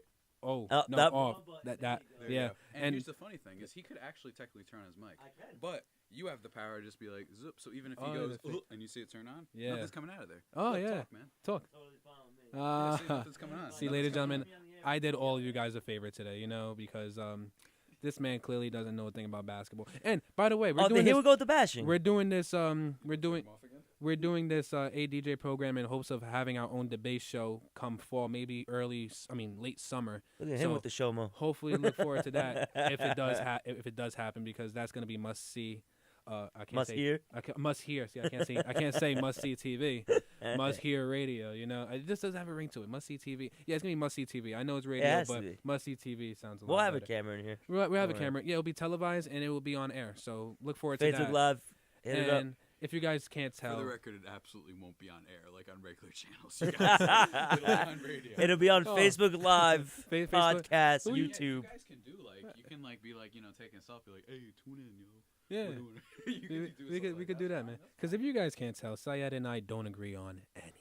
And it's not that we're doing it on purpose just to make good television like First Take. No. Because, I don't bash First Take. I'm not. I just feel like naturally, like they agree to disagree just to make the show better. I'm And pro Stephen A. They Be have to careful. disagree. I'm pro It's- Stephen A. I know, It's- but yeah, like, do they you have ever? to disagree. There'll be a topic where it is only one side you could choose, like literally one side. And if you were to choose the other, it's just ridiculous if you do It's so. blasphemy. It's blasphemous. Yeah. It's ridiculous, and they will purposely do it just so they could disagree. Yeah, And I one, feel like that's one not also natural. always has to be the face, one has to be the heel. But that's in every not. debate. That's not natural. I want a natural argument, not something that was scripted in order for So them. pretty much what we do on a 99% of the time. Yes. Basis. Okay. Yes. Right. Yeah. We were talking to the same guy that said LeBron James and Kevin Durant both made the same move. I said it was essentially the same move. See, stop putting words See? in my mouth. But I corrected myself. Thank you. But they weren't even essentially the same they thing. were essentially the same thing. See what I mean? There's only one side you could hear from this, and that's the fact that everyone understands that Durant's move and LeBron's move were totally different. I never said Durant's move wasn't worse. I You said said they're they're essentially the same. Yeah. No, how it is that- wasn't. How are they not essentially the same thing? Oh my God! I cannot. You want to get muted? You need me to hop on or something? Hop on. Hop on. Hop on. Oh, please. Hold. Yes. Javier is hopping on right now, ladies and gentlemen. He's going to be on the other side of the table, which is going to be fun. I'm not saying that what Durant did or LeBron did were right or wrong. Yeah, yeah, I hear you. Am I Yeah. live? Yeah. We doing it live? Yeah, you're on live. We doing it live. I'm not saying We anything doing it bad now about and what doing they it did. loud? How shall I expose him? Direct me. What's going on? This man. What's He's your saying that Kevin Durant and LeBron James essentially made the same move. Technically. Did LeBron Yeah. James join a powerhouse that just won 73 games? Did he join a two-time league MVP, one to be the first unanimous? Did he join Draymond Green? Did he Did he join a team Well, he didn't even join the team. He assembled the team. That's even better. How it's the same thing. No, because it's not. The team would have The been team better. wasn't established. The Heat would have been better if Bosh and Wade were there a year before LeBron got there. Agree or disagree? Are you serious right now? Yeah. Agree or you disagree? Oh, yeah. Agree or disagree, Ant? Oh, yeah. Sorry. Agree or disagree? The Heat would have been better than what they were before LeBron and Bosh got there if Bosh was there a year before. They're not having the same success. The Heat were not an I'm not established saying they team. wouldn't have the same success. Wade and Bosh never played a game together. It's talking about joining Warriors superstars. That's what I said. It's essentially the same thing. All right. LeBron and Bosh joined Dwayne Wade. Yes. Okay. Kevin Durant joined Steph Curry, Klay Thompson, Draymond. Don't put Draymond in there. Don't put Draymond in there. When Draymond. Whoa. Draymond Green's good, bro. You guys Stop. Please mute his mic. Enough. Excuse me? Enough. Enough.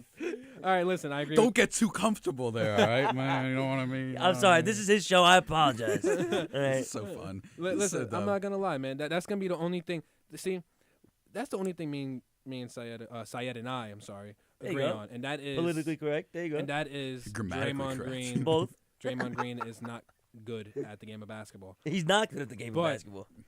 Doesn't change the fact that during the time where he was somewhat decent, Durant joined a team where I he had understand that. 2-time MVP, the greatest shooter of all time, and the second greatest shooter of all time. Yeah, I know. Klay Thompson's the best shooter of all time. And Curry's second. No. I would love to. Agree I with know. that. I know. I would love to agree with that. But LeBron joined Wade and Bosh, who haven't Wade is the played, Finals MVP. Are you forgetting this? They haven't played a game against each other, man. With With each other. Yes. I get that. They haven't played. But are they not superstars? But it wasn't even guaranteed that they were going to be good. What if they never What do had you mean? They're superstars. They're superstars. So it's not guaranteed that superstars are going to be good together. Are you serious right now? It's not guaranteed superstars are going to be good together. Melo and Amari were both superstars when they played together. And they were in the playoffs every year when they were there. 8th seed?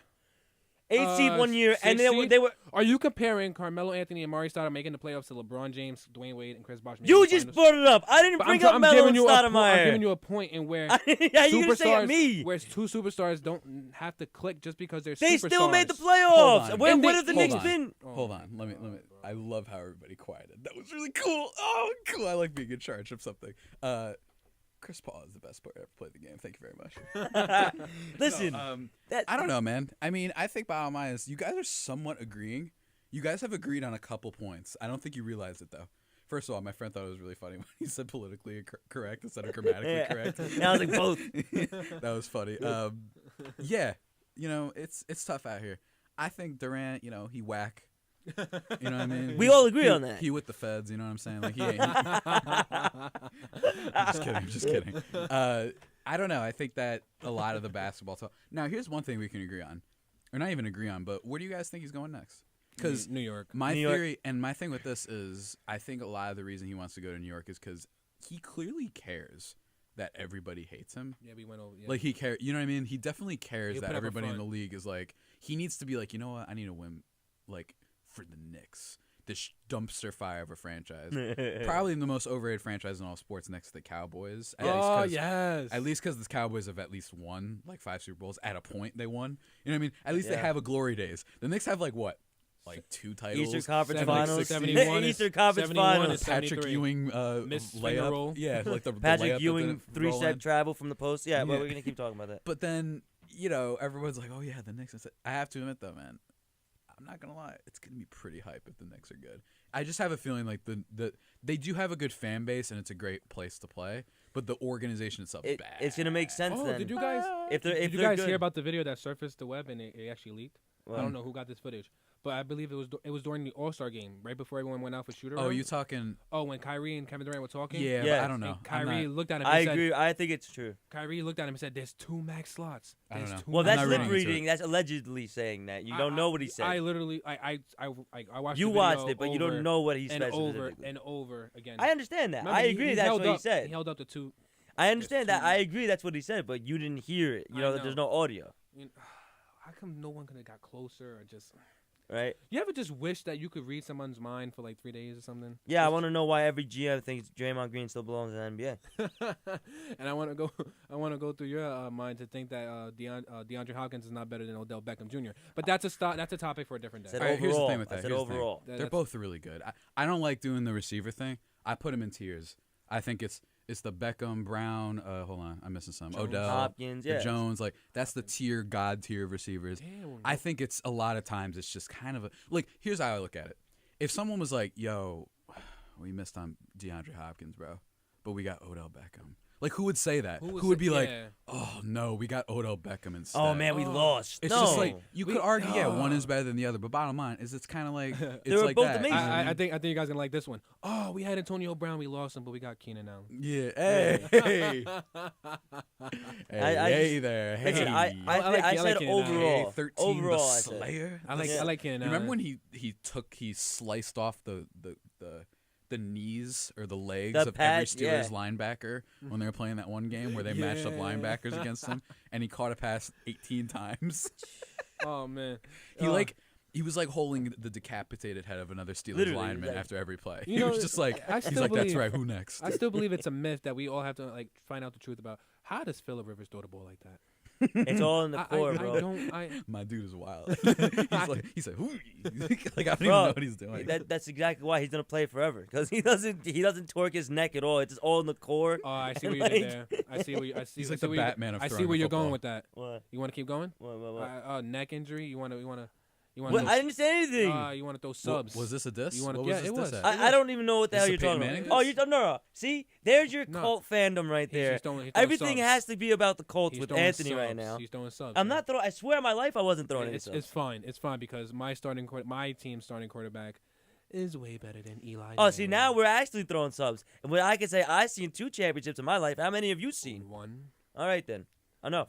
with the greatest quarterback of all time. You want to start it because I didn't say Well, anything. Peyton Peyton? Manning. Nah, he's Nah, not I'm the best. joking. He's top He First of can't all, be. Tom Brady's He top can't five. be anymore. I want him to be, but He's top 5. Tom Brady's regular season. I mean, I know. to be an extent. Yeah. I mean, Yeah, my his dude- playoff my dude record, he had carved. it. Quick question. Even though he did win that Super Bowl against the Panthers, would you say that the game against the Seattle Seahawks kind of like tarnished his career? It messed him up. But here's the thing with that game. Yeah.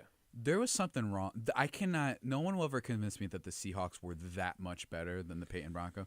No. I think that there was some game planning. I think the Seahawks had Pete Carroll, and he was like, "Yo, we know," because they ran that play. They ran this screen pass to Demaryius Thomas like all year, and I remember they ran that play, and it just got stopped immediately.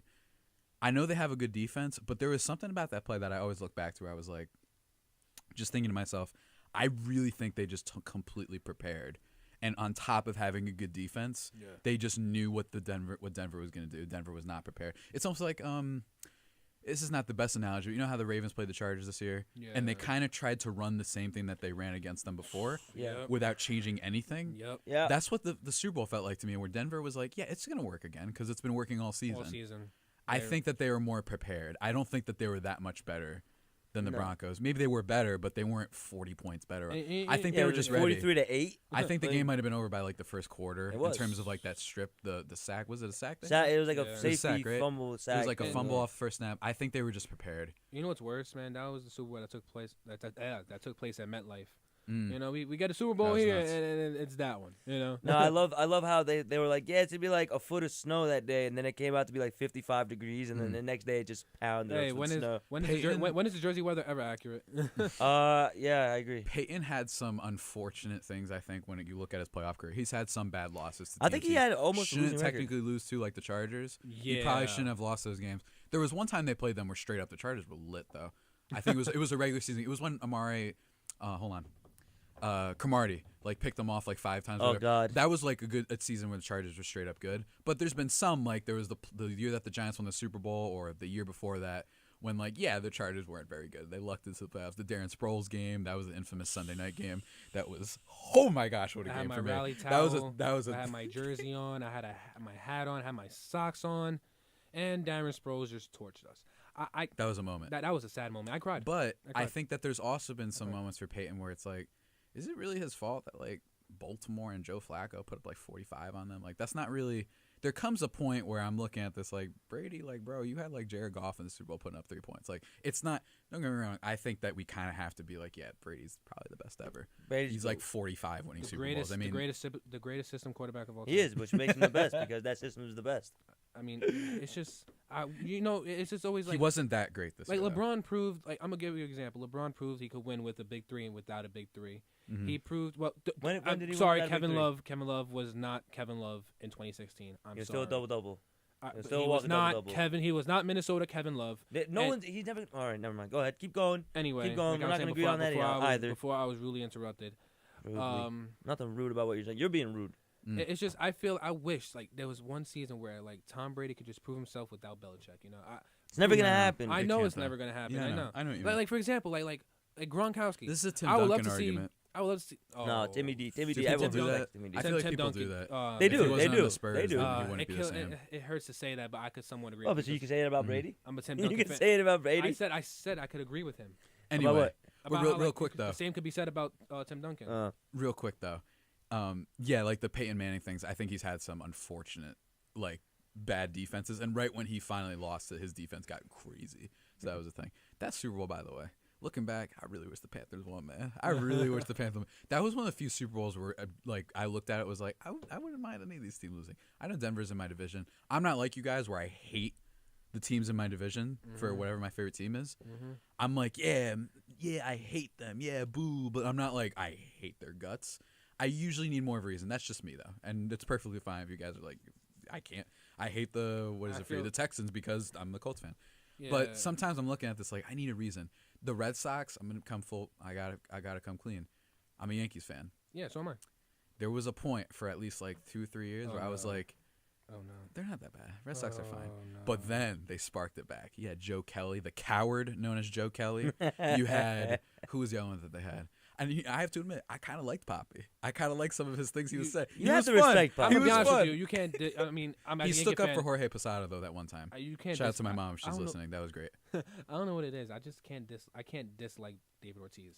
He was cool. It's easy if you base it off 2004 ALCS. It's easy. It is cool though. Easy to tell Chris that. Sale, nah, get out of here. Nah, Chris They're Sale, pitchers, bro. David I love Price. Mookie Betts. Oh, I love Mookie Betts. Man. Mookie Betts is cool. I gotta root for him. He's good. He's good. I was talking to my friend Jack. today, and he said like Bartek? after former apprentice DJ of the Digital Dash. We were talking and alumni, famous alumni. He said something, and I questioned it at first. Mike Trout is obviously the best player in baseball. Yeah. He said Mookie Betts is second. Do you guys agree? Right. Yeah, I think right now. I mean, you look at defensive metrics and you look at him walking more than he strikes out. I think it's probably him. I think that the Trout thing has just been too long. I mean, he's just like 6 years now, man, and he's on a garbage 6 years doing well right now, and he's just on this bad team. And they had kind of a decent run at one point this year. Trout, you talking about? Yeah, Trout. I'm talking about. And now, Boston. Are you kidding me? They're stacked. And yeah, I mean it's Trout. And now, hold on. I gotta ask, what's going on with Bryce Harper, bro? Can I just rant real quick? Here's the thing with baseball. Show, man. I'm not saying that you have to take money or you don't or whatever. I have to admit, it is really emblematic of why people hate baseball that you can't even have your best free agents signed quickly. It's the man people complain that it's slow. Even free agency is slow. It's like, what's going on? They can't catch a break. They can't catch a break. Well, part of it is Bryce is really he's like, yo, I want to get paid. He wants to get paid more. He turned down the 300 from the Nats. What's the rumor now? Like Philly and the Dodgers, man. Dodgers are back in it. Yeah. I mean, I don't know because if he was at the Yankees, Bryce Harper's biggest fan is currently OVA and he's kind of quiet. So I think if George Steinbrenner was still alive, he would have went to New York. Bryce Harper would be on the Yankees a month ago. If you're asking me, if there was a way, I would replace Stan and bring in Harper. I'd love to, but there's no way. And Stan's good. It's just I think I like Harper more because I think he's more fun. Do I.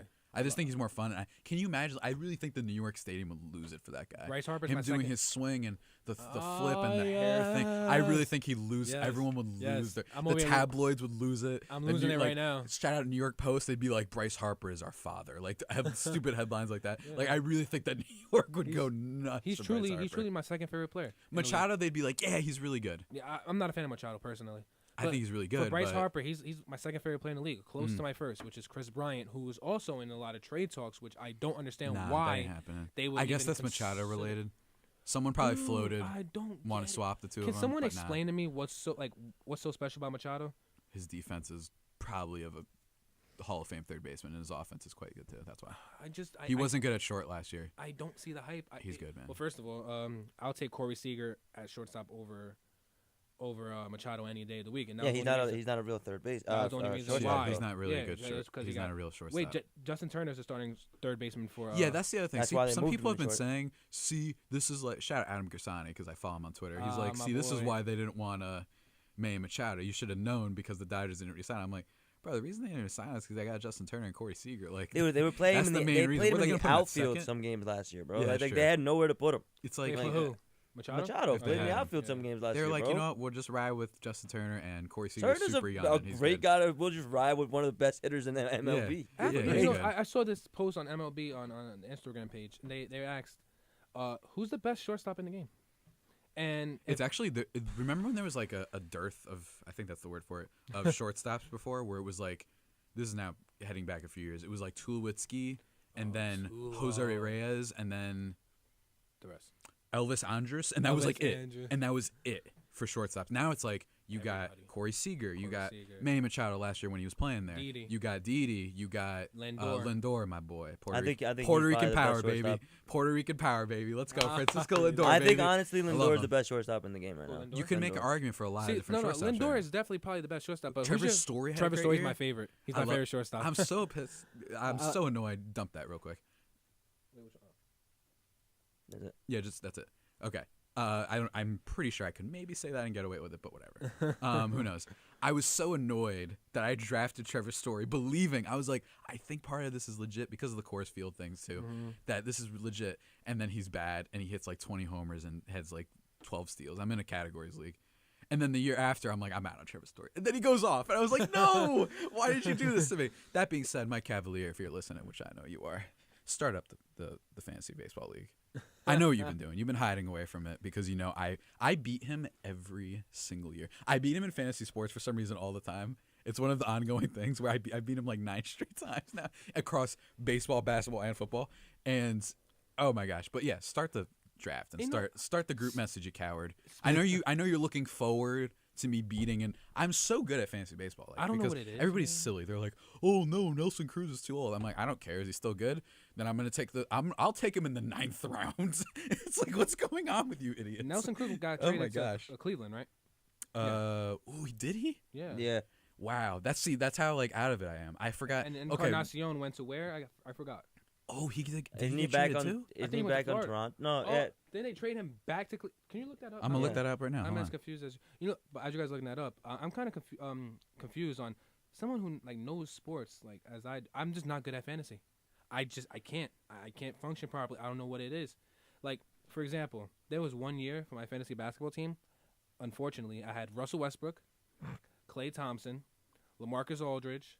And who was my starting center? He's on the Mariners now, Encarnacion's on the Mariners. Wow, yeah. That's weird. That's right. What time is it, by the way? That was 12:27. You want to take a break soon? Play all the stuff? Sure. Yeah, let's do that right now. Right now? Yeah. So do I just press? Yeah, so hold on. Let me come back there real quick. Yeah, take your time.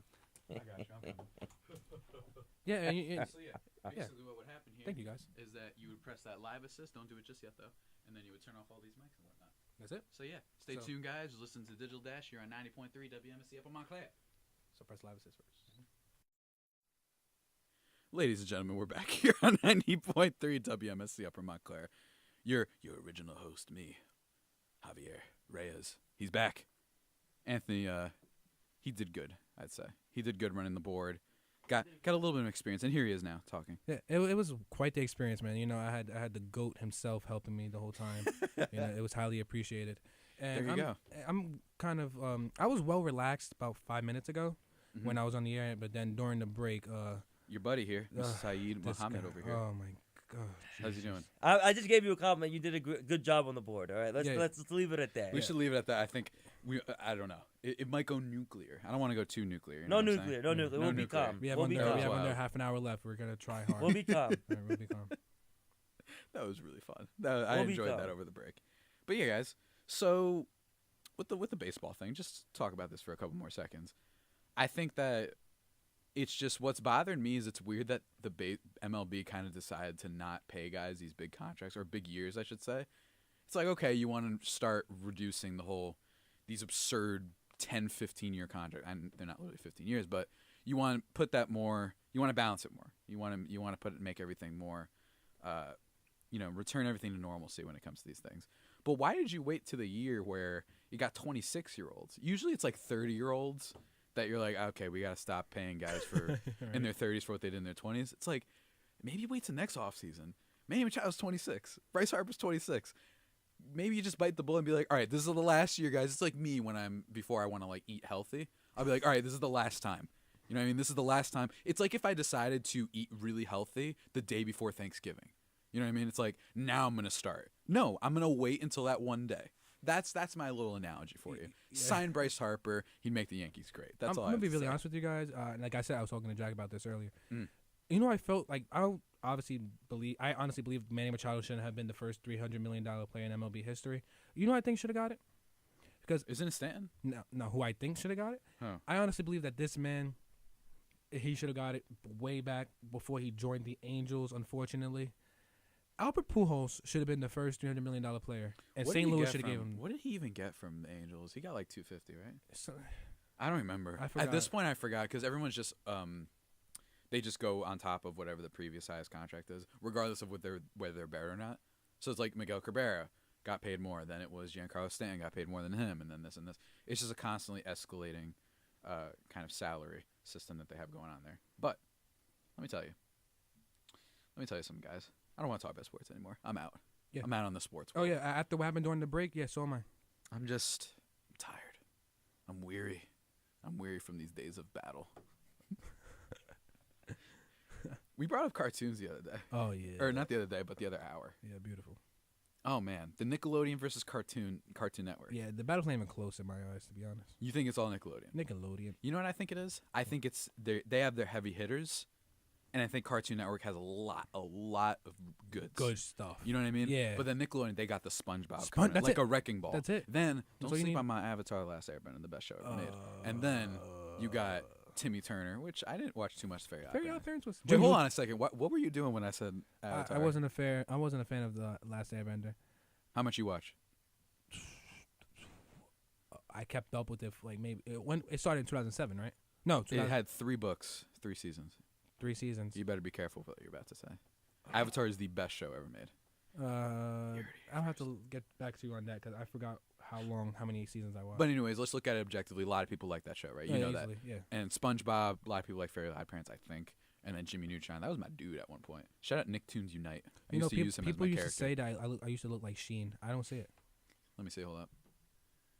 I mean, I could see maybe when you used to, but you look more like Ultra Lord? Yo, Ultra Lord. Ultra Lord, a weird ass name for a. Oh wow, can't say that. I don't think I could say that, but Ultra Lord is a weird name. Ultra Lord? Ultra Lord. Ultra Lord. He's here. Oh my gosh, it's a brand new figurine, or I don't know. She was whack, man. I'm sorry, she was kind of whack. He was a little whack. Carl was my boy. Yeah, Weezer. Carl was. He was so pure. Yeah. Carl was so pure. But yeah, where did you come on this side? Because were you Cartoon Network team? No, I was a Nickelodeon guy. You know what's crazy, man? You know what's my favorite show as a kid, of all time? Hmm. It was on Nickelodeon, but it wasn't a cartoon. What's that? Drake and Josh, man. Drake and Josh is a great show. Drake That's a heavy hitter too. I You forgot about never Drake and Josh. thought it My would friend be- Brandon Drake met and him the Josh other be day. He throwing was at haymakers Bonefish. at everything Wait, that wait, Cartoon wait. Network got. What? He was at Bonefish and Seagull. Was my Who? old job. Josh? Drake. Drake Bell? Yeah, That's tough. yeah. He's like one of those They do got guys. some good ones on here though. Cartoon Network. Oh, yeah. Cartoon Total Network does Drama have a lot Island of good people shows. like- Total Drama Island. That was the one I was trying to think of earlier. Yeah, I remember Johnny Test is the theme song. Johnny Test. It's just I just remember the theme song Yes. going hard. Johnny Test. They had Johnny Bravo. They got Billy and Mandy. Billy and It's Mandy. I think that Okay, we have to settle this, ladies and gentlemen. it's almost like if the Justice League were fighting the Avengers. The Avengers in the comic books have a lot of members, Yeah. but then they got Superman and they got Batman. So they just got the heavy hitters on top. I They're need top heavy. I need to settle this What's up? because it's bothering me. Who is the funniest cartoon character of all time? I People don't are know. saying Billy. It's not even a race. What, Billy from Billy and Mandy? Yes, it is Patrick Star. Yo, Patrick Star, my dude. I'm sorry. It's Patrick. Is mayonnaise an instrument? I was watching Band Geeks the other day, the best TV episode ever made in the history of mankind. When my favorite part is mayonnaise. Horseradish is not an instrument. He doesn't say. And then my favorite is kicking. I want to do some kicking. And then Sandy fights him. They go out of the theater. There's a pause, right? Silence, and then you hear another pause, and everyone's just looking, staring at space. And then he comes back in. Whoever drove the white sedan, You left your lights on. It's like who wrote this show? Absolutely brilliant. That episode is way too funny. Yo, He's got like the trumpet stuff through his head. It's like this doesn't even make any sense. Remember when he was trying to win an award and he was trying to open a lid, and then SpongeBob was like, "You're hot, you're on fire." He's like, "Oh, it's burning." Yeah. And then he was like, and then they were in the supermarket and then lights went out and he was like, "SpongeBob, I can't hear you. It's too dark." Bro. It was so funny when that happened. I like one of my friend's favorites is when when Patrick becomes smart, and he's like when he goes, "I'm ready." And then, "Oh, absolutely." When that's his new line, like that's smart or whatever. And the other one is when they rescued the clam, whatever the flying the thing oyster, was. The oyster Mystery. And then at one point he's like, "Oh, he's doing something," and Patrick's like, "What's the matter? Is he stupid?" It's like, what is the show? Patrick made up a word that should have been in the dictionary. Wumbo? I wumbo, you wumbo, he, she, we, wumbo. Wumboing, the one biology, the when study you don't of... study for your test. That's what happened there. You misspell a word on the test, and then they're like, "What did you mean by this?" And you're like, "Whoa, Patrick Star, man. Is this the Krusty Krab? No, this is Patrick. You're right, though. The SpongeBob heavy hitter, that thing's... say they're all, lined up like a battle. Yeah. It's like SpongeBob and Patrick just throwing haymakers and taking out most of what Cartoon Network had. Yeah. It takes, Dexter, and then it takes all of them together to even phase him. You know what I mean? That's just how powerful the force of SpongeBob is. Although throwing out one sleeper hit, not even a sleeper hit, but one that ages extraordinarily well, which not all of these necessary for adults do. Teen Titans.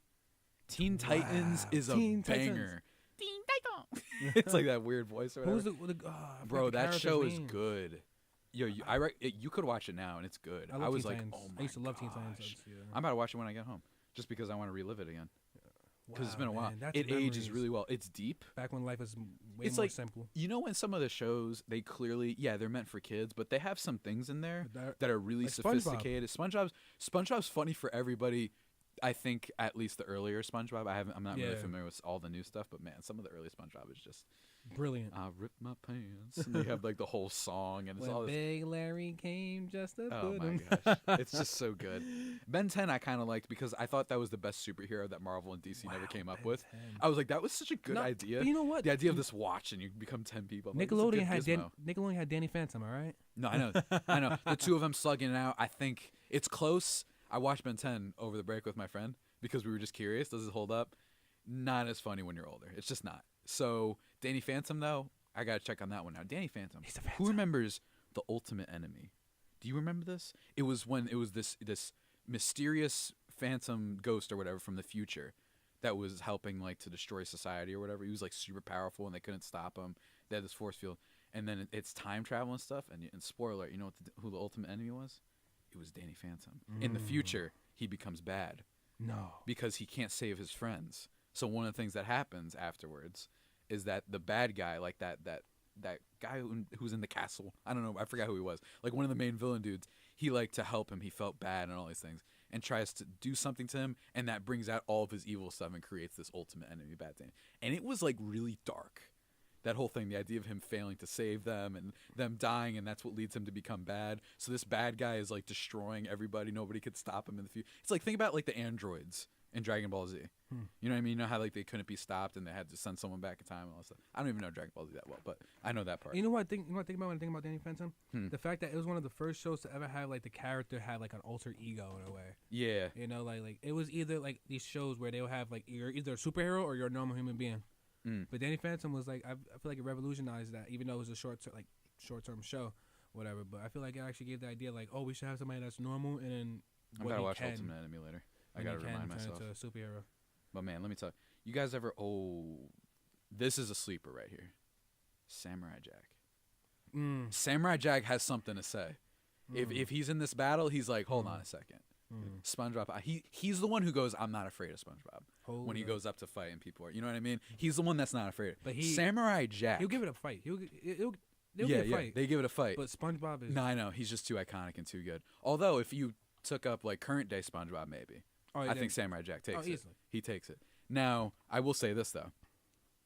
When I was younger, that was one of the only shows my mom, or I think it was my dad, where he like voluntarily would like watch it with me, where he was like he's like, let's watch Samurai Jack, like that's what I want to watch, not like the whatever my dad was watching, some ridiculous movie. Like he was all in. He was like, this show is amazing, and it was it felt like a Western at times. It would be quiet, it'd be really epic, and the showdowns, the coloring, the art style was amazing. That's a good show, man. And I heard the Adult Swim thing was great too. You know what cartoon we're not talking about, but it's not home to either Cartoon Network or Nickelodeon.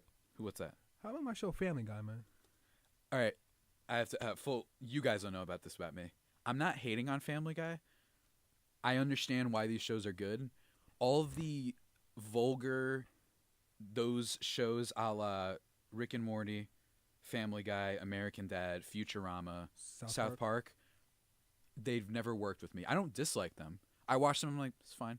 But everyone loves those shows. And I've seen funny parts, don't get me wrong, they have funny parts. But for me, as someone who loves cartoons, people are surprised that when I tell them, like, there's just not my thing. It just doesn't work with me. I don't know why. I mean, it's not. You know what I mean? You don't have to like it. You know? It's never. I don't even dislike them. I don't go, man, these are terrible. I'm like, I get it. It's just for some reason this doesn't get it. It doesn't work on me. I don't know what it is. I just rather rewatch Naruto for the 85th time. I guess that's just my watching habits. One time I was watching South Park. I was about like maybe 9 years old, and my uncle walked in at the wrong time because their language is there's no limit. Yeah, there's no limit. So when he heard that and he saw it was a cartoon, he was like, "What are you watching?"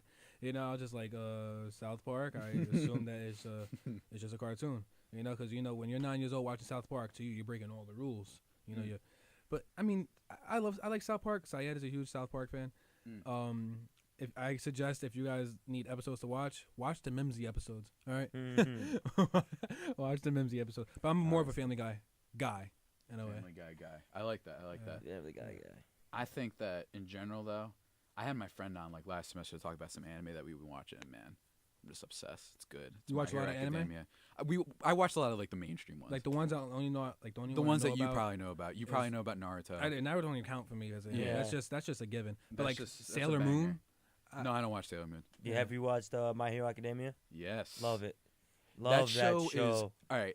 Love it sounds that pretentious show. when I talk about it with people. That is a smart show. Love people that don't show realize so much. The way they do their characters, a lot of good diverse characters, strong female characters, which means a lot, especially in anime, because anime has they got a problem with that stuff. Not even strong female characters, but like they get a little perverted and just the way that's just their culture. But in My Hero Academia, it's excellent, and the show structure, it goes against the cliches of superhero comics and stuff, but it's also a love letter. There's characters clearly based on the main character. The main character is clearly based on Steve Rogers. Like, clearly, his attitude of being, he's a leader, or not even a leader in the traditional sense. Where he's not always brave. All Might is so good, man. All Might is the caricature for Superman, for example. Yeah, and he's cool, and he's the best incarnation of Superman, arguably, that they've had in the last 10 years. But, and then the main character, Deku, who's awesome. He's the purist, and he's the one who, the reason he's powerful is because he never had morals. a quirk, man. You know what I mean? He never had a quirk. He's like Steve Rogers, where he dives into danger to help everybody else. He's selfless. Yes. And sometimes it's more show, than, man. it's so good. It's Death Note's another one. So good. Death Note's another one I was big on. Death Note's pretty good. Yeah. Death Note's I like My Hero Academia. You know what better, Death Note's about, Anthony? No. Death Note, just a quick thing. It's about basically You don't know these your gods. Shinigamis, bro? It's basically about these guys. I've only seen part of it, basically. And it's basically about these gods that have, they're killing people or whatever. And Don't watch this is how the life movie. works. Yeah, I've heard the movie's bad. Although I heard Willem Dafoe's good. Don't watch the as movie. the whatever. Don't the watch ghost the guy. movie. I heard Willem Dafoe's good in that too. I implore everyone, never watch a live action anime movie, please. They'll be good someday, I believe. But they'll be good someday. This is basically about them just deciding, what if we just gave a human the power to kill people? And basically what they do is they gave him what is it, a book? It's an actual like a diary type book. Note. It's a death note. And they give it to this random dude who, just to experiment, to basically whenever you write a name on the death note, that person dies. You'd write how they die, when they're gonna die. You can do all this stuff, literally down to the detail. So they give him that power just because they're like, this is an anime. Yeah, that's tough. It's on Hulu. And what's cool is what's it called? One of the things. Death It's called Death Note. And Okay. what's cool is, it's like the guys are like, wow, this is going a lot better than we thought. Like he's really taking it into his own hands. He went off. So everyone's like afraid to commit crimes because there's just this mysterious person. What was his name? And then there's an again? investigator after him, who is like trying to stop him. But so you would think just get rid of him, like put it on leave me alone or whatever. But he only goes by like, what is it, Q? No, L. He only goes by L. So he can't write his name or whatever. So it's like this game of cat and mouse. Bro, it's really, really cool. It sounds cool, show right? itself, Anime got some wild ideas Yeah, out the here, show bro. itself is like, it's older show, but it's a great show. Like the thing being was like the guy that gets the death note and L are literally the exact same people. Mm-hmm. One's just good and one's bad, and they're literally using each other to try to defeat each other. Is this under your recently watched? Probably, yeah. I'm gonna have to take a look at it. like, yeah, we share a Hulu account, guys. Sorry, Hulu. Sorry. But yeah, no.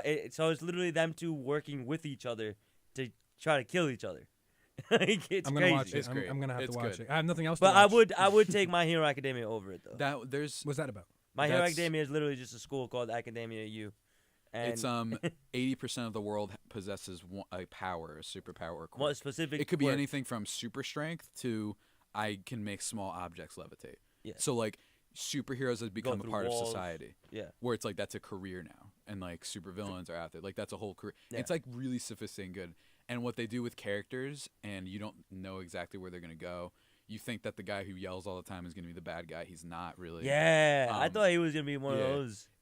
There's a lot, and like I said, this is important to me. The female characters are awesome. Awesome. They have a lot of cool ones on there. There's one, the great boy, who's a little like funny at points, but then the other times I'm like, all right, this is like. Yeah, it's he's like, a little perverted. if I ever tell people to watch this, if I ever tell a girl to watch the show and they're like, why'd you tell me to watch this? I'm gonna understand if they're gonna be upset by this. It's too much. I'm like, enough. Yes. It was funny the first 3 times maybe. Yeah, Enough. but it's like a consistent thing. With It doesn't him. ruin the show or anything like that. The rest of it is so great. What's It's great. Deku's like girl? Technically, his girlfriend's name. Ochako. Yeah. Oh, I love her, man. I Yeah, had she's a the huge best. crush She's on like her. the I swear most. to God. She's like the most grounded Like, of all of them. Yeah, I had a huge It's really thing good. for It's her. really What's the man. name of the show? My Hero Academia. There was I had a huge thing for My her. Hero. Academia. Academia. It's on my Hulu too, man. It's there. Another one. It's there. Another one you can watch and you don't have to like anime is Cowboy Bebop. You can watch that. Short. It's only 26 episodes, each 20 minutes. You're done. That's it. It's widely regarded as one of the best anime and just one of the best contemporary animated pieces ever done. There's an app you could download. It's called Funimation, and they have literally almost every anime. It's 26. You could bang that out quickly. Yeah. It's great. It's so good. It's really deep too, and it can be whatever you want it to be. It can be just bounty hunters going on weird missions and some action, or it can be this really deep philosophical investigations into the ideas of just not caring and what does it mean to live and what's the word? Just apathy and nihilism. It's really, really deep in a lot of ways. Or it could just be like, oh, this guy's cool. Yeah. And listen to the dub. It's one of the few where it's better. The guy who voices Spike, the main character, is a god. So the English dub is actually really good. But yeah, that's all my talk for cartoons. Do you read manga since you watch? Not much. Yeah, not same much, here. Not much. Same I only here. I'm just not watch the it biggest every now and manga then. fan. Just every now and then. Wow, Yeah. it's 12:54. Yeah, man. Yeah. We're about to wind down. Yeah, man. I feel Did you like guys have fun? I had a blast. Great time. That's good. Yeah. That's good. And you guys got more after this. You got another show. Yeah, after a mini food break, man. I need some mac and cheese in my life. Right, we need I'm gonna lay siege to the bagel that I have in my Yeah, that backpack. bagel stands no chance. Yeah, the bagel stands no See, chance. the bagel is Cartoon Network, and you're Nickelodeon. Exactly. There we go. It's gonna have its There. thing. It's Full demolished. circle right It's just there. demolished. Yeah. I I still see can't get over you saying I didn't know Rhapsody was about Queen. No, 17. So that was good too. That was good. Yo, I thought I was as far I as. can't wait to listen back. I for thought that I was part. like far away from the mic as possible to the point where you guys can hear No, me. you provided some good snippets I was today. like right here. I'm like 17. It was Damn. great. Dang. You're gonna hear Shoma in like a week or two. It's gonna be revised, and it's gonna be just you in the background. But ladies and gentlemen, that about does it for today's edition of the Digital Dash. Remember that you can always tune into the show every Monday from 4 to 7. Whoa. I gotta change that. Give me 1 second. Because this is from my previous thing. I still haven't changed down here, so then I do that sometimes. Let's restart and pretend I never did that. Okay. And ladies and gentlemen, that about does it for today's edition of the Digital Dash. Remember that you can always tune into the show every Monday from 10 to 1 p.m. here on 90.3 WMSC Upper Montclair or the iHeartRadio app. And as always, to close things out, it's Journey with Separate Ways, Worlds Apart. Remember, everyone, never accept the world for what it appears to be. Dare to see it for what it could be. I'm Javier Reyes, and I hope you all have a terrific night. See you next time.